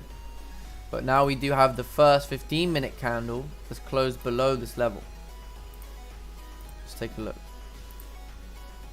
Stop's way too big. It's like 20 pips. The issue I have is if, say, let's say some people are going to get in on the retest, but then if this candle closes back in the range, then you're wrong, you know, because the 30-minute candle's still open. But what I'd rather maybe do is wait for the 1 hour candle to close, and it's going to give me confirmation as well, which is in 15 minutes time, which is the 30-minute, which is saying that we're creating this lower high of resistance, clear rejections to the upside. So we should see a strong move coming down to this area once we get that confirmation on the smaller time frames. Alright, let me get these last couple questions out of the way, and then we can focus on the charts. Okay,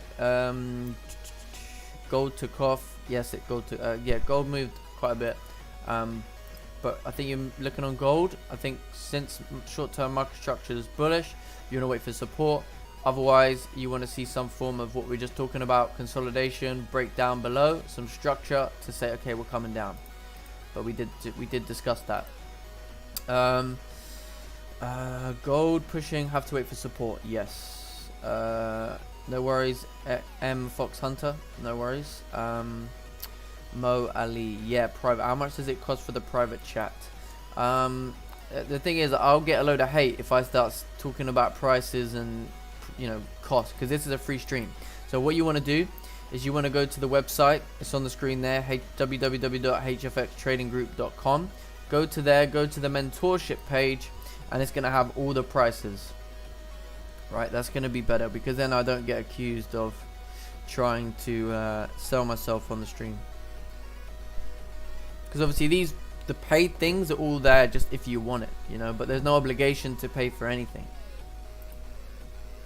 Obviously a man's got to make his money in this world.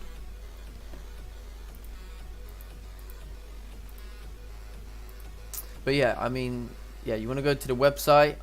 I'll just show you quick.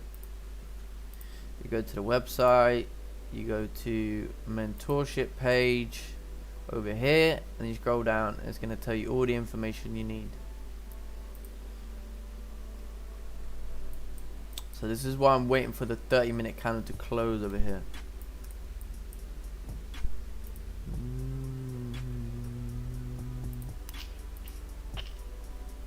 Because if we can get the 1 hour and the 30-minute candle closing bearish, I think that's going to be better for a sell.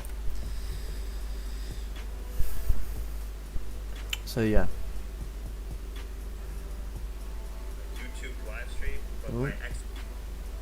Oh, how was that coming?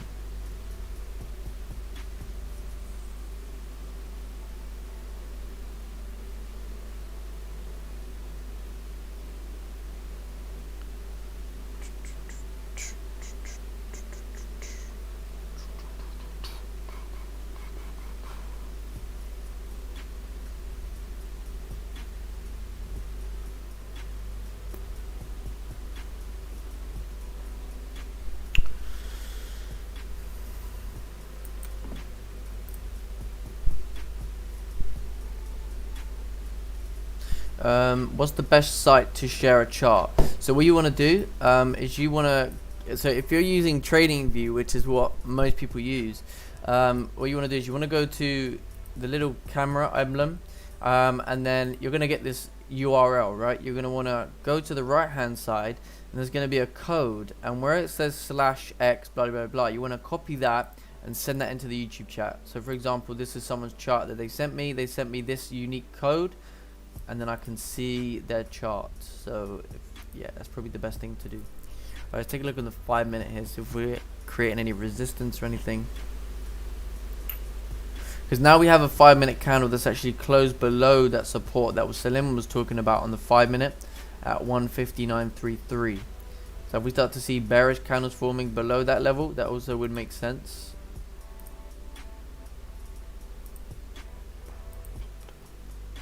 But I personally want to wait for the 30-minute candle to close.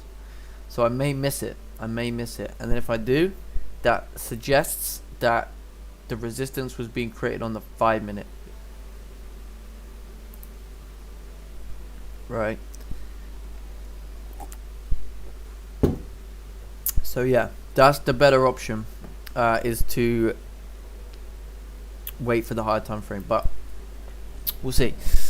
Yeah. So you want to send the code, basically. That's what you want to do. So did anybody watch the Meghan Markle interview from yesterday? Anybody watch that?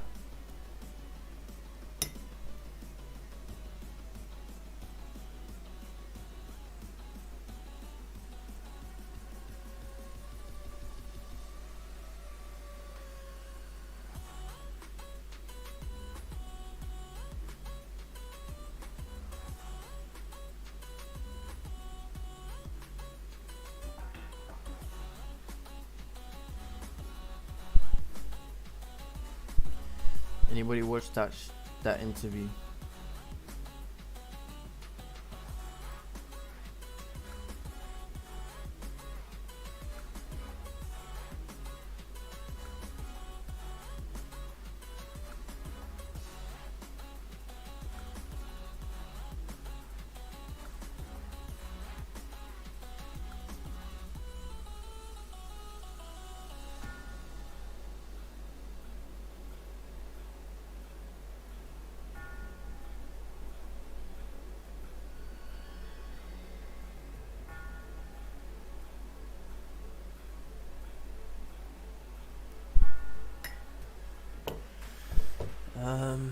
Nah, West Ham was on. Oh, I like that response. I like that one. That's funny. But yeah. No, I just wondered if anyone had watched it, to be fair.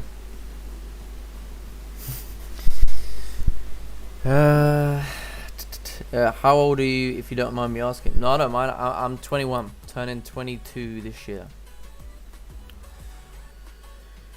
Oh, Salim watched it.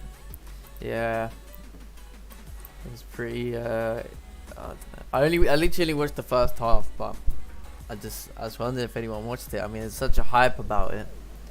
Obviously, there would be.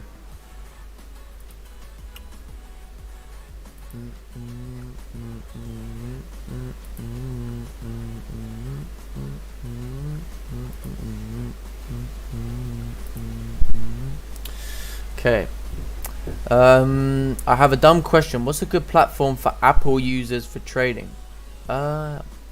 Platform. I'm pretty sure you can still use MetaTrader on Apple. You can still view TradingView. You know, you just go to the internet. Like, this isn't like TradingView is not a platform, right? You go on the internet, you type in TradingView, it's gonna come up. This is TradingView, right? So you don't actually need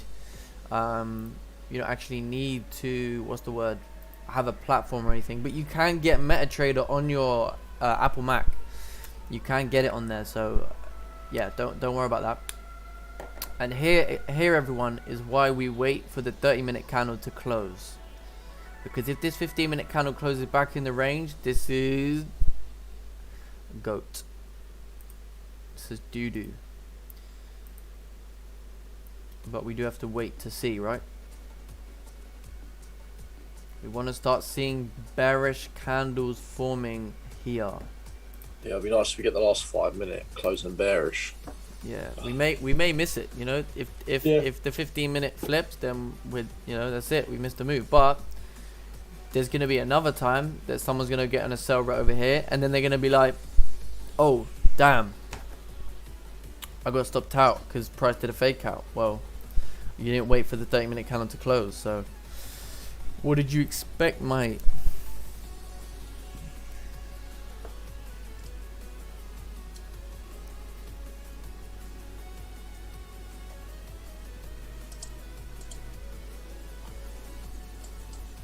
Right. Okay, let's check out Fox Hunter's chart. Yeah, because I don't know whether I want to wait for a resistance, like another bearish candle, or I'm getting in on the 30-minute close. I need to decide while I check out this chart.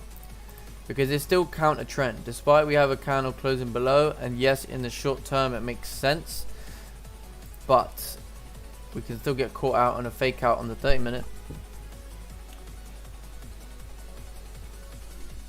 Right, let's check this chart out. Okay.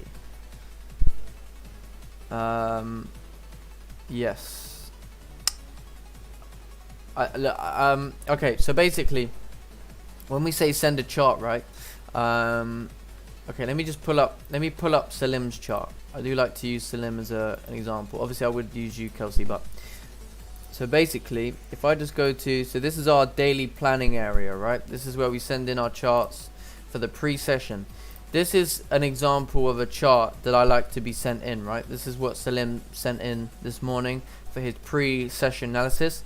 So as you can see, he's got all of his zones drawn out. He's got daily low, where he's going to secure profits, runners, sells on close below, no trade zone, buys on close, secure profits, runners, 4-hour wick fill. This is a chart. This is what you would expect to see from a person who's trying to progress in their trading, right? Because you're trying to see all areas of where you can improve, right? But if we compare that to what we're seeing here, this tells me nothing. I don't know if you're looking for buys. I don't know if you're looking for sells. I don't even know. Do you get what I'm trying to say? I don't know anything. There's no labeling. There's no zones drawn. There's nothing. So this, I can't help you because you're not helping yourself. I don't mean to be rude. I want you to do well. I want everybody in this stream to be good traders, you know? So take the time, take the effort to put in the effort, right? So yeah, I think yeah. Ooh, looks like the 15 minutes breaking down.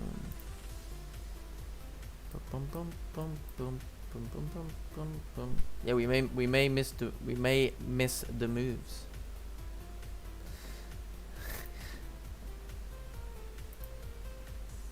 Or we could wait for a 30-minute resistance. It's still fine. Can still work. Okay. Hold on. No, how was it? I only watched the first 30 minutes, and I don't know. I think you gotta watch it. Ooh, looks like we're breaking down. Yeah, looks like okay. So this was the one time the 15-minute worked out. However,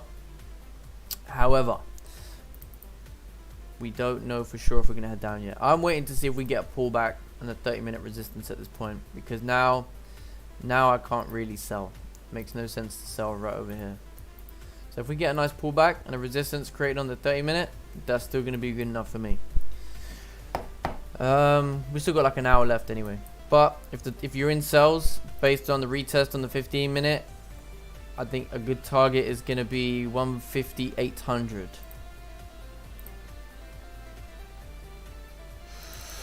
Yeah, I just don't know about that one. Okay.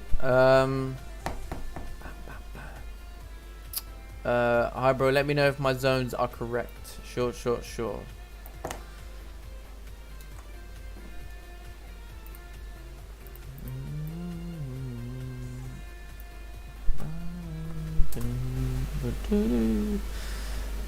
says GU 30-minute. Yeah, I think that's okay. I think that's okay. Makes sense. Obviously, with this area over here, I think you want to be a little bit careful of this zone right over here when it comes to buys. So what you may say to yourself is you're gonna secure profits over there, and then try to see if you can get let a runner run, right? But you do want to be a little bit cautious of that previous support area. It may not, but I always have a rule. You know, if there's like a previous zone like this and we haven't created resistance there, then I don't know if we're going to reject that area yet. We never really came back to that zone. So I would say, yeah, a little bit caution of that zone. But apart from that, makes sense.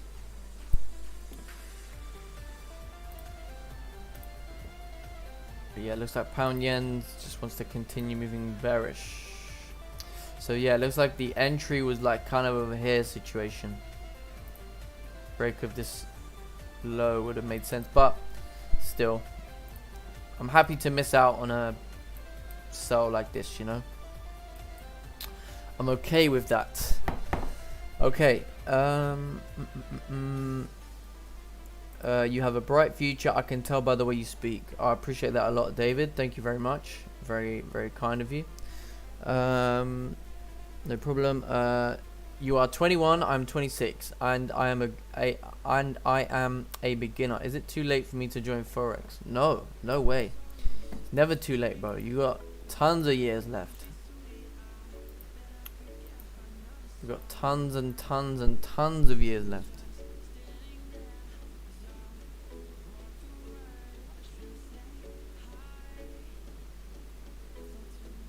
No.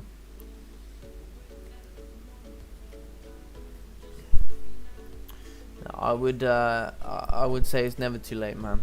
I mean, you know, like some of the traders that you guys might see from a day to day, you know, they're middle aged, a lot of them. Oh, looks like gold continued up to our next range. Man, yeah, no sells on gold here today. This is just straight bullish.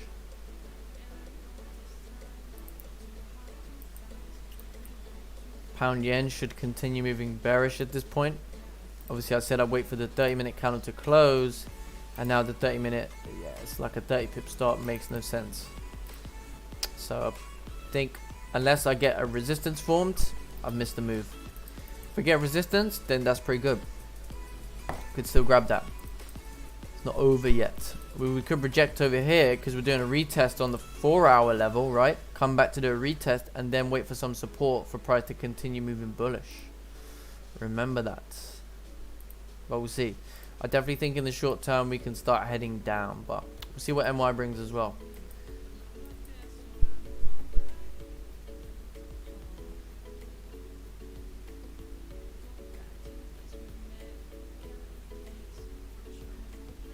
Sergio, Harrison made us moderators. Oh yeah, did you gonna get round to answering that? You guys got upgraded. Yeah, they got upgraded because they. That's how it works. Yeah, I missed a couple of days and that's it. Yeah, you got. Yeah, you didn't meet the requirement. No, I'm joking. I'll make you a moderator. Going back to demo. Yeah. Right. Yeah. No, I'll sort you out in a sec. One sec. I sent a chart as well. If you oh yeah. Let me check that out. It's not Salim quality. Oh, that's alright. Not even my charts are Salim quality. Right. Okay, so this is GU. No trade range. Breakout on the 1 hour. Entered on retest. TP 10 pips. Also. Yeah, nice. So you got a win there, yeah? Yeah. Beautiful. I still think you could have. I think as a runner, you could have maybe targeted this area. I miss on that. So you think that? Yeah, I was about to ask you that area. Is not. It should be lower. Yeah, the second zone I have over there, the resistance. Is not correct. Yeah. Yeah, I would say if you want to be safe, you could put your resistance here and be done. Right. That's a very high chance you're gonna hit that level, and probably you could have let the full position just hit that level and you'd be done. And then I'd say if you break above there, then I would be looking at this area.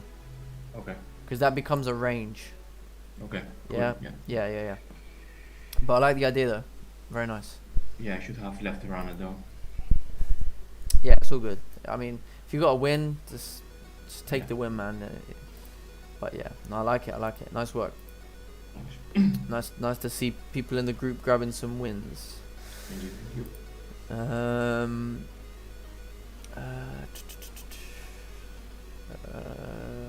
Enter when it broke the low on the previous 15-minute. Yeah, that may work. I think that may work, but we may react to this 15-minute level over here, which is why I'm waiting to see if we can create some resistance below this level for price to continue down. Maybe like a 30-minute candle. We'll see. The move down on the impulse is risky with the very limited range. Rather look for support at 800 for safer trades back to retest the high. Yes, I'd say even around 700. I mean, if we respect this level, this is the most recent 4-hour resistance. If we create solid support here, man, we can have buyers all the way back up. Do you know what I'm saying? So yeah, there's you know, that's it. You got to be knowing where you are in the market. You know, over here we're buying at the dip, so it's much better. Over here, this is still technically at the high, right? Obviously, once support is created and a high created, you're anticipating continuation. If you don't get that, you're waiting for a key level. This is our 4-hour level. We could create support here, and then we can start heading up. If I'm looking for sells, really the best possible place to look for sells would be a resistance back below a 4-hour resistance, because otherwise it's counter trend, right? Why would you? It's like, I know in the short term from here to here it makes sense to sell, but in the long term you're selling above a 4-hour resistance when we have bullish market structure. Wouldn't really make sense, would it? But from a short term perspective, obviously does to some extent. What is your Instagram, brother? Whose Instagram? Well, my Instagram is on the screen there. It says _H_FX . Right on the screen. But if you're talking about Kelsey's, you'll have to whack it in the YouTube chat. Might head to 670 for 4-hour retest. Yes, 700 area. That's exactly what I was looking at. EJ just retested Asian Open. Yeah, I stopped looking at EJ. I had enough of EJ. Just didn't really move that well anymore. It's lost its mojo. You didn't tell the earlier I took impulse sell. What would you suggest? So you took a sell. I would, well, where did you take your sell? If you send a chart, I can tell you what I think, you know, but I can't tell you unless I know. Morning, bro. I'm waiting for a break and retest of 151.200. What are your thoughts on sells? I don't feel comfortable with sells currently. Yeah, I would agree. I don't feel too comfortable either. So you're looking for sells. Oh, you're waiting for a break and retest at 151.200 to continue up. Okay, and then sells. Yeah, I'd say if you want a safer sell, you know, obviously price is making a low right over here, which is fine. If you want a safer sell, then you want to wait for like a resistance to form over here below this previous support level with some nice rejection wicks back up into that zone. That's a safer sell. To continue down, bag some profits at this low, let it run and run. That's the safer sell. Otherwise, if you want the safest sell, then it's going to be below this area, because this is a 4-hour break and retest. If we get resistance below there, higher probability of a fake out on the 4-hour situation, right? But structure on the higher time frames is so bullish, really any sell just, I think if it's like, if you're taking sells, you know, if you got like 10-12 pips, I would just take it. To be honest. Gold 30 minutes impulse entry. Okay, let's take a look for Ruben. It's been nice today. A lot of people sending charts. I like that, you know, sending ideas in. It's good. It helps everyone out. You get to see where you can improve. So it's good. Okay, so this is, what is that? Is that gold? Oh yeah, it is gold. Okay, so you had an impulse entry above the break of the high, stop loss below, 90% close, 10% running. Okay. Yeah, I mean, it made sense. It worked out. That's pretty good. Obviously, it's riskier again, because you know you remember you're buying at the high, but it did work out. So yeah, good work, nice work. Yeah, that did make sense. I think, how could we have? A little bit of a difficult one, because the 15-minute looked like a rejection, but I suppose we had such strong momentum.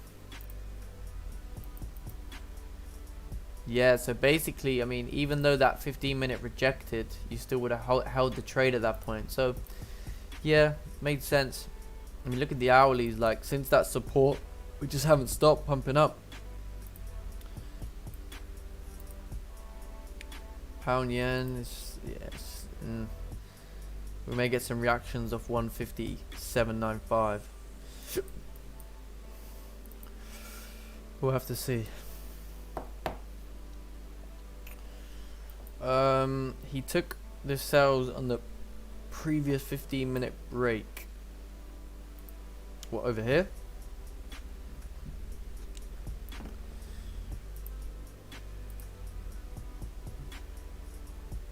I mean, if I was in sells here and I had like 9-10 pips, I'll just take my profit and call it a day.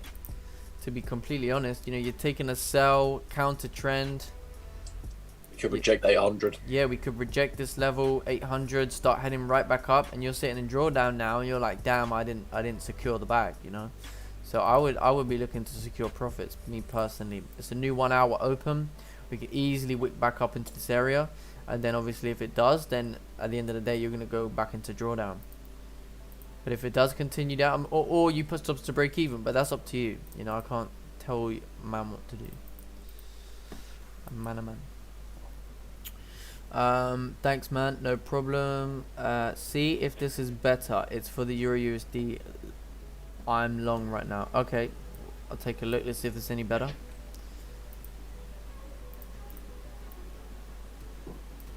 See if this is any better. Oh, okay. Euro USD, 30-minute time frame. Okay. I mean, there's stuff on it. It depends. Like, yeah. I mean, just because it's got indicated doesn't mean it's better. But the first thing of all is you see this bit here, right? Wherever this line is here, where I'm about to draw right now, that should be the candle that you enter on. So if your enter buy is over here, then this needs to be like this, like that, from here, starting there. So I know where you've entered. Because if you use the same with this chart and I didn't have a little bit of intellect, then I would presume you entered over here and got stopped out. You understand? That's how it works. Like, you know, if I'm taking a buy right now, right? Let's just say I'm taking a buy right now. I would put my buy here, and my stop would go here, and then I would target that, right? That's the buy. So it's on the current candle. If I put my buy over here, and I said, look, I took buys here, anyone would presume that my entry was there, and then I got take profit hit over there, right? But this is where you want it. That's the first thing. The second thing I would say is, like I always say, right? I know this is a better chart, but one, there's no labeling. There's no labeling. Two, there's no support resistance zones drawn. If you don't use that, that's fine. Three, if you're going to use all of these indicators, I want to know on this chart why you chose that indicator. AKA, if you're going to take a buy over here, why did you take a buy? Is it because the, I don't know, the green and blue line crossed? If they crossed, you take a buy. I want to know that. The blue and green line crossed, so I entered the buy. We had support forming, whatever. Whatever your rules are, let me know. If you can't tell me why you took this trade and you're using all of these indicators, then you don't need them. If you took this buy based off purely the candles and you were reading the candles and they told you that price would head up, then at the end of the day, you're not using this. This is actually just a distraction, right? If you can't tell me why these dots help you or what you want to see with those dots to be able to take a trade, then again, what are you doing with it, you know? But don't take this in the wrong way. It's just constructive criticism. If people come to the stream long enough by now, they know what I'm like and they know what I like to talk about. You know, I'm a big advocate. You need to be labeling your chart. You need to be telling me why. You know, I don't have one indicator on this chart. If I had RSI, you would know why I've got RSI, because I would use it in a way that would be part of my rules. You know, do you get what I'm trying to say? So, yeah.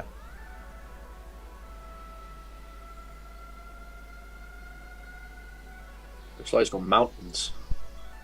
If you look back on that chart. Yeah. Hills.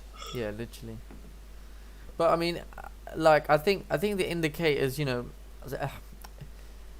it's one of those, like, I'm never gonna say like indicators don't work, right? They don't work because an indicator can't tell you whether price is gonna go up or down or not. They're only indicating, right? That's the whole point there. It's an indication. It's an indication. It's like I'm indicating to you that I don't know, I'm gonna end the stream soon, but you don't know if I'm definitely gonna do that or not, you know, just as an example.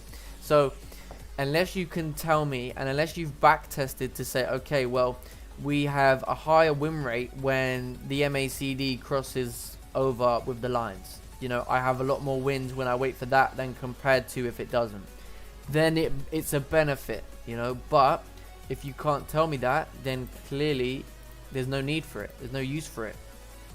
And yeah, it looks like we've rejected off this 800 level, and now anyone who took sales over here and didn't get to secure is now thinking, oh god, you know. And if we come right back in the range, that's just how it goes. So I'm waiting for a resistance to form if I'm gonna sell, otherwise you know, because now we're starting to pull back.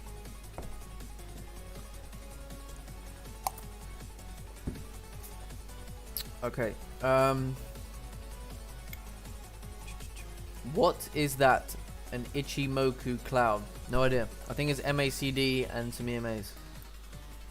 Probably like there's probably like a volume sort of indicator. I mean, the bars at the bottom as well. Like, there's no, like, again, there's like bars there, line, yeah. But, I mean, obviously each to their own in it, and we have to respect that that's one's trading style. But if they can't tell us why, then it's our job to let them know, you know, you're gonna do a lot better just cutting that crap out. Because EMAs are quite thick as well, like you can barely see candles. Yeah, the EMAs are quite thick, that's very true. Plus I find EMAs are more for like swing traders, you know, because you want to be looking at overall trend, etc. Not quite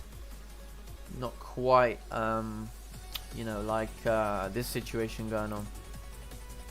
Anyway, I don't want to criticize this guy too much. See what happened with gold and the clean rate to left hand side. We looked at gold, we discussed gold. Yeah, gold buys were over here. When I came to the stream, we were here, and I had my opportunity to get in. I didn't like it because we closed below this previous area over here, and I missed the move. That's it, I missed the move, and now I'm like, damn, but I just, you know, that's how it goes. Just gotta see how you could have entered in that trade, you know. It's like, yo, EN moving bearish. Yeah, I think I'm waiting for sales below this big 4 hour zone on EN, because apart from that, a little bit difficult.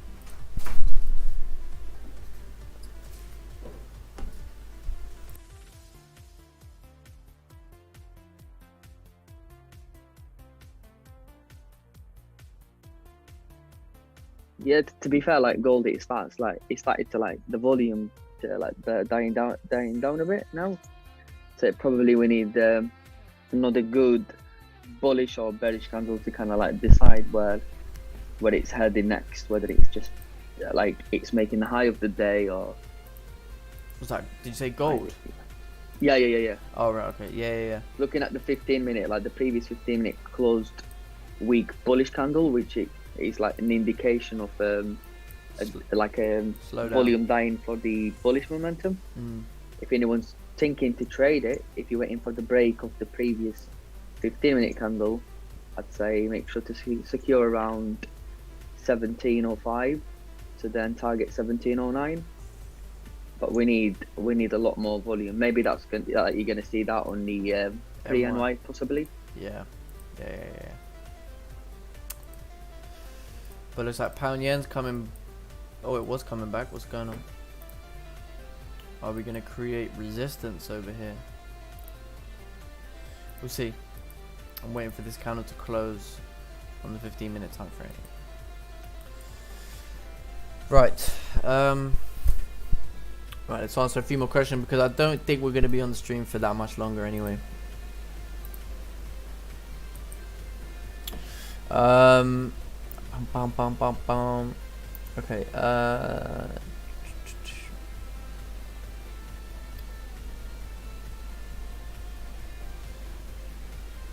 I use EMA to take profit on the 1 hour candle chart when I'm in the money. Okay, that's fair enough. Ichimoku I use as an indicator for bullish bearish trends. I do swing trade. Yeah, look, fair enough. You know, if it like I say, if you're explaining it to me, then clearly it has a use. If you couldn't, then it doesn't. That was all my point. You know, because we here, like, we try and keep the charts clean as possible, focus on the candles, and let price tell us everything we need to know.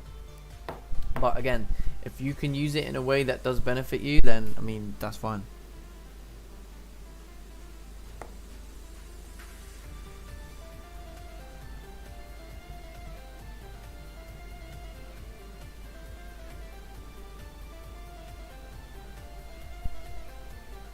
That's perfectly fine, man. I used to use MACD, fib, RSI. Best thing I ever did was the crap out. Yeah, I used to use RSI and EMAs. I used to use, yeah. See, the problem was I like look for sells, right? Let's say, like, based on this close below support, right? Let's just say. But then what I'd have is an EMA was over here, and what I'd find was every time the candle like went near the EMA, it reacted to it, and it was almost like it was putting me off the whole time. Like, oh, this was reacting to the EMA, I can't take a sell. Do you know what I mean? Whereas if I didn't have that, I would just focus on the candles, and it wouldn't have put me off so much. But that's just my how it went for me. Hi. So what is conforming a sell for you? If price reach your blue zone, waiting for what? So I'm waiting for resistance to form. So obviously you should know what resistance is, but we're basically waiting for like some form of bearish candle rejection of this area for me to say, okay, we're gonna head down. That's why I wanted to see on the 30-minute most likely. See, this is exactly what I was talking about. You know, we come right back to this area. So I want to see probably another bearish candle forming here, and then like to see the next ones continuing bearish down to this support, right? Otherwise, if we close back above this support with the next 30-minute, then it's a fake out. It's a fake out, and then everyone in sells are gonna be like, oh man, you know, it's like, but you took a counter trend sell. You didn't wait for a resistance. You didn't wait for a solid confirmation. But yeah, yes, I know, but I'm pointing it out for the future because gold mirrors ranges. Yep. My gold trades averagely take below 5 min. Oh wow, yeah, gold moves fast. Gold definitely moves fast. Will you consider it a valid buy? Okay, let's take a look.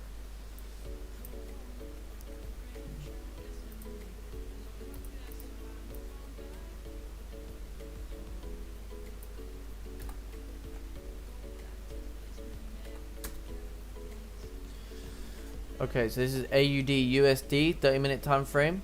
Looking to buy above this area. TP1 80%, TP2 20%. Let's go it. Yeah, I mean, I can't really see what's going on in the higher time frames, etc. But I would even say, why not wait to see if we pull back to this area and create a support? Then you can take a buy to retest this high, and then leave a runner to this zone, and then even leave a runner further on if you want. But I would say, yeah, I think you can look above that area. It's going to be fine. Probably, yeah, I think that makes sense. But again, you know, at the moment you've seen this price move up, right? It's coming into this kind of problem area over here, right, to the left hand side. So why not wait to see if it can pull back to this level, create some support here, and then look for buyers to retest the high. I think that's going to be better, because if you might be waiting all day for this and then you just end up consolidating because there was lack of volume. So I would say wait for a support over here and then look to retest that high. It's probably going to be your better situation. That's what I would say. Oh, you got another chart. Okay, check out your second chart.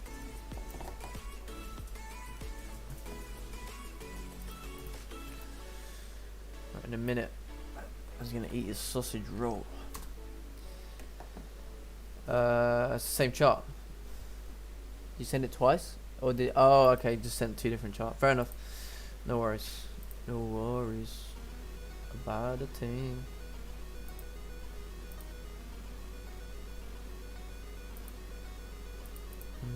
Yeah, I'm gonna wait for a 30-minute resistance over here, 100%.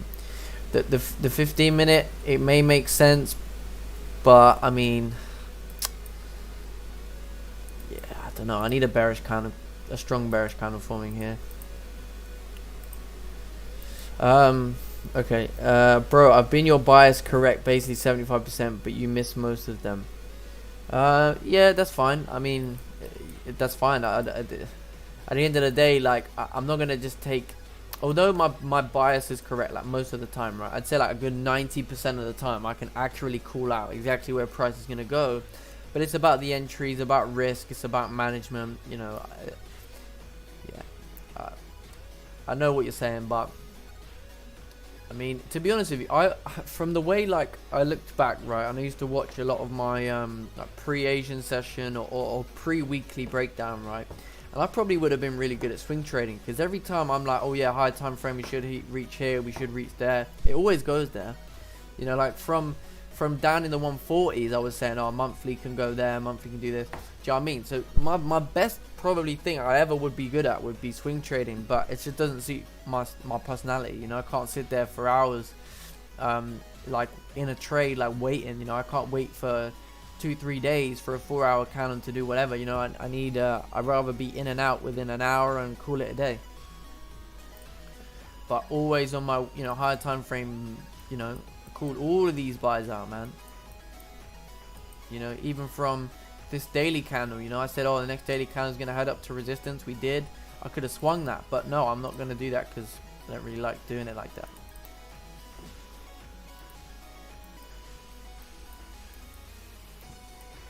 I think this 30 minutes closing a bit too strong for a 15-minute resistance. It's going to need to be, yeah, it's going to need to be, for me, a 30-minute bearish candle in order for me to want to take a sell.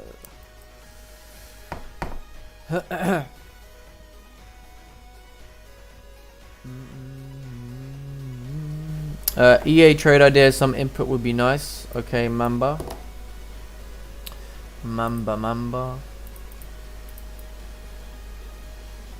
And then I need to have a, oh, oh no, my fault. There we go. Oh no. My fault. Right. Okay, it says Euro AUD. Price in a range at the moment in 4-hour time frame. Looking to sell if we get a break below and retest of the level TP at 1.52717 because of the clean candle to the left. What do you think? Yes, I think that makes sense. I think that makes a lot of sense. So now you got to think, okay, so this is what you got to think.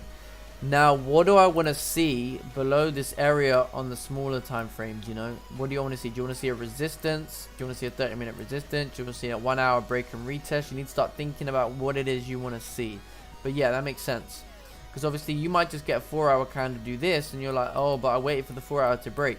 But then as you zoom in, you start seeing bearish small 1-hour candles that were trickling down, right?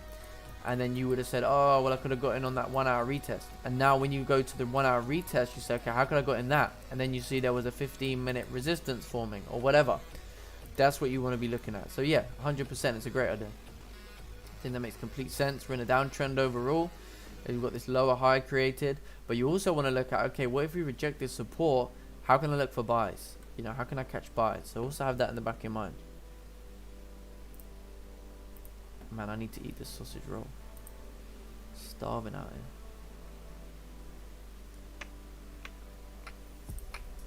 here.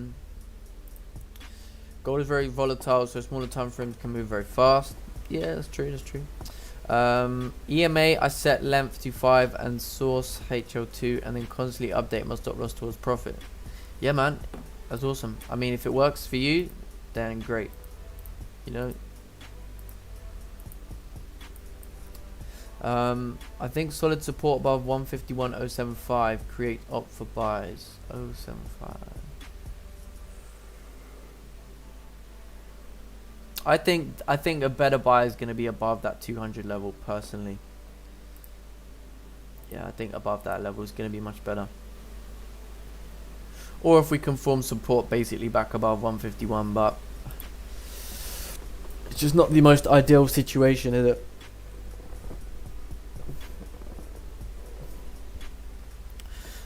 That's why I'll not take a buy on that area. Okay, Zota. Let's check you out. Well, let's not check out your chart. And then I'm gonna eat my sausage roll after this one before it gets cold. A lot of charts today, very nice. Yeah, do you know what? I like it. I like it. Okay, you don't want to buy because of those.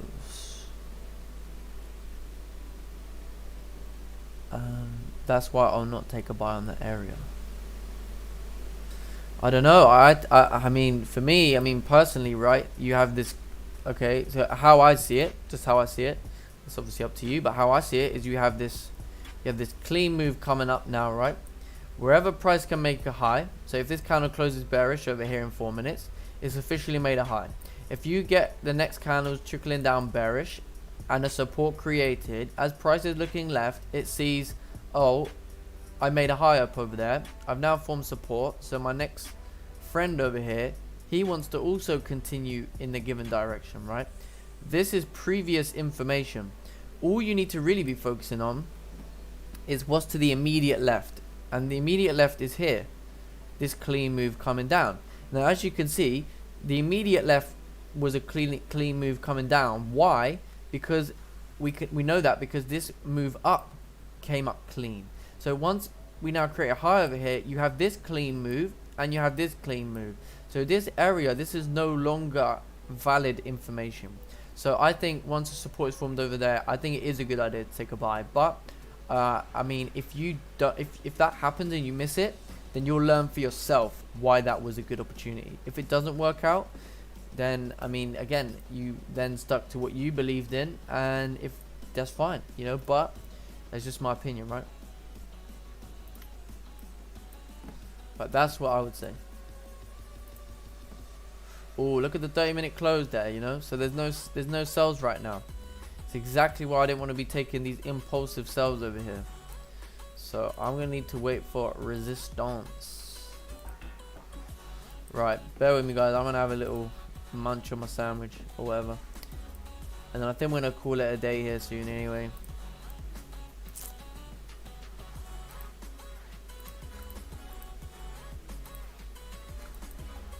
Because unless I get a solid resistance on the 30-minute time frame, I'm not selling.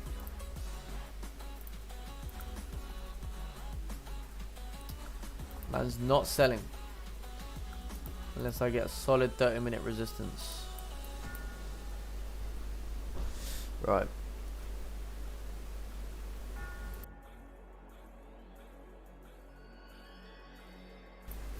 I'll tell you what I will do though. I need to do something for my friend Sergio before I forget. Yeah, bro. Come on. I'm gonna sort you out. But you gotta take the job seriously though. It's no joke though, yeah. It's a promotion, but with responsibilities, yeah. Yeah. Well, you know, this is a high pressure job we're talking about here. Yeah. If I see any trolls in my YouTube and none of you lot have got to them before I do, you're sacked. You're all sacked. There you go, Sergio. You've just been promoted. Thank you, thank you. No worries. Right, let me munch my sausage roll. Yeah, I'll be back in a sec.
So yeah, you'll have to wait. You'll have to wait the 19 minutes over here. See what happens. I mean, if we close back in the range over here on the 30-minute time frame, then we're heading up. We're heading back up to 151, 200.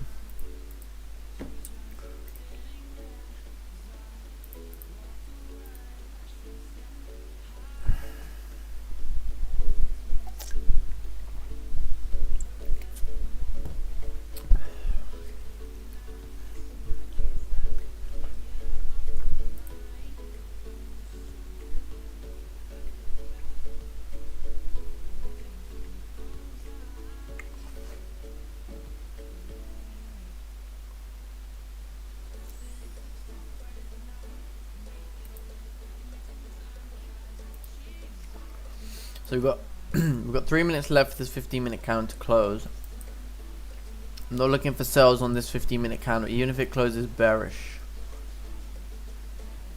because the overall previous 30-minute closed like a strong 30-minute candle.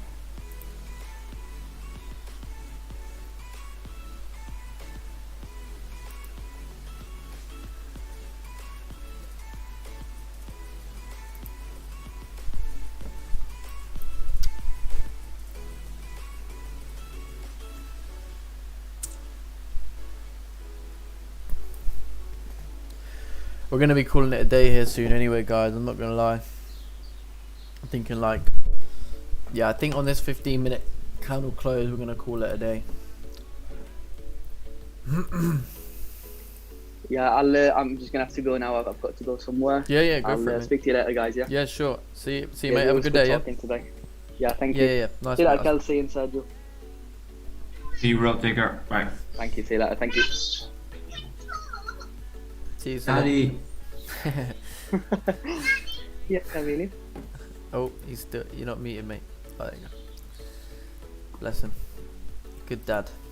Responsibilities, man. Yeah. He's a good guy. I love him. Right. So you will be looking maybe to for some sales during New York, probably.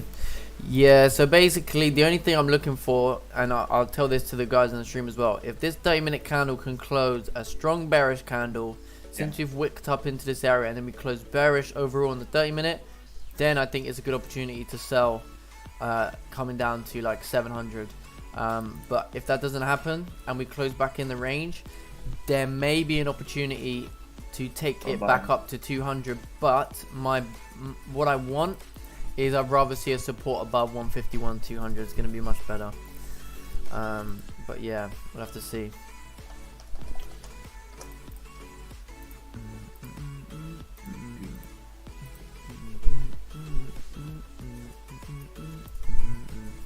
Right, so is there any more questions, guys, on the YouTube or anything like that? Anything from me now is drop a like on the stream, guys, if you've enjoyed today's commentary.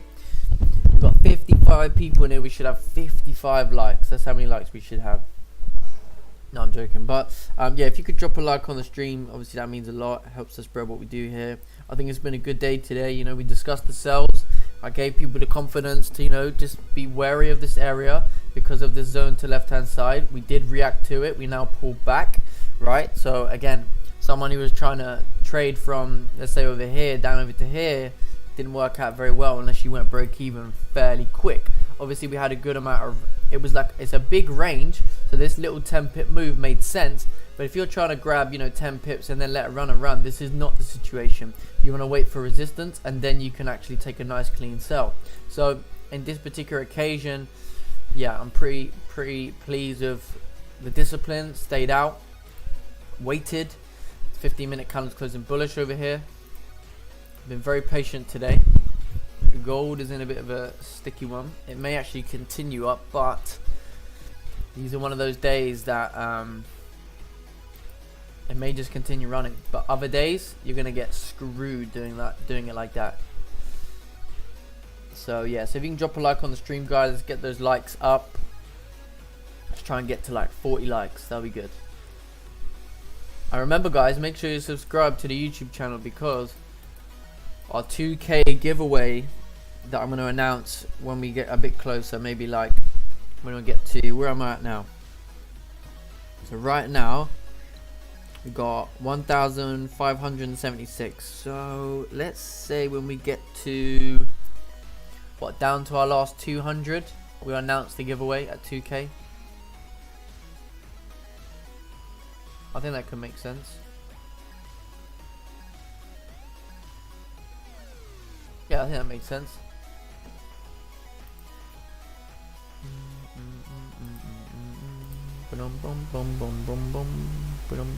The other thing I don't like as well about these sells right now, right, based on the 15-minute, is look how strong this 1 hour candle is. There's no reason to say it can't just come right back up into these wicks, which is why I want to wait for solid confirmation, right?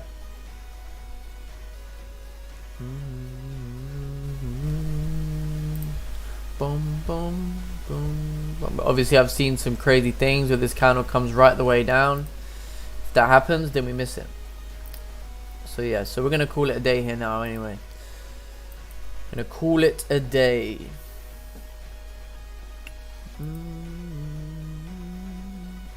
Come on guys, let's get those likes up. We've got 34 likes. Let's get to like 40 likes. I'll be happy with that.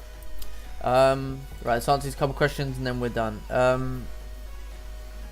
This is why I like the Ichimoku. You can predict the future support resistance levels. This is GJ 15-minute. I'll check this chart out and then we're gonna call it a day. Or if there's any other charts left to go through, but the last couple charts now. Support line.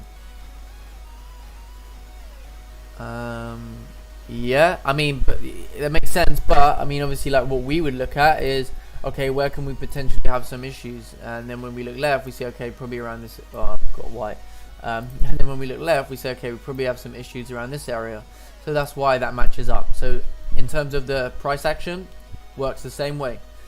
Price action is going to tell you, you know, that's it. So, but yeah, I see what you're saying, mate. Good luck with it. I hope it works. You know, if it works for you, then I'm happy because it's another profitable trader in the industry. But yeah, I'm not liking this 1 hour situation. If this 1 hour closes bullish, most likely we're going to see a bit of a wick down and then a continuation. We'll have to wait and see.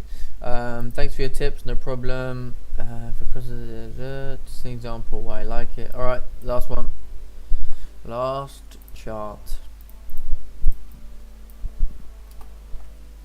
But yeah, at least we had a good amount of charts today. I'm happy with that. So that's fine. Yeah, I hear you. I hear you. Yeah, makes sense. Okay.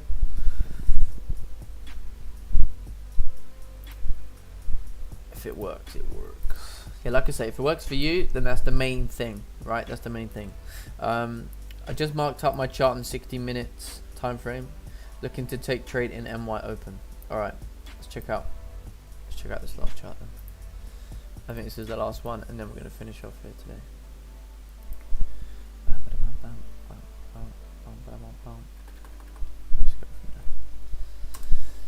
So it's GJ 1 hour. So safe buys above 151.200. Agree with that. To 151.500. Yes, agree with that. Risky sell below 151.700. I'd say safer sells are below 151.700. I'd say riskier sells are where we're at right now. I think that's right now. But maybe risky because it's counter trend, or yeah, it is. But if we talk about it would be counter trend overall, but at least you'd have structure to say, because if this is previous resistance, we should respect that. We should see bullish candles closing here, and then we're respecting trend. But if we create resistance below that, then we're coming down to like 150, 400 for sure. So I'd say safer sells are going to be there. I'd say riskier sells are where we're at right now, to come down to this white line that you have at 150, 700. That's a riskier sell because overall 4 hour is still above that area. And that's why I want to see something absolutely solid. Yeah, look at this. We're back in the range. If we close back in the range, there's no sells. That's it. But if we, so I think See, if you wanna take a buy, if the 1 hour candle, let's say, closes above this minor resistance, that could work out really well if you put stops down over here and then like secure something over there and let it run around. That could work out well based on the 1 hour only. Based on that only. Because if you look on the 30-minute, you're gonna see a lot of mess. 15-minute, even more mess. So it's going to take a while because you're going to get a lot of bearish candles and shit within that range, but overall the 1 hour should wick down and then continue driving back up to retest this high. That's what you're anticipating. But if you want a safe buy, agreed, above 151 200, and I think NY could bring that. So yeah, agree with you.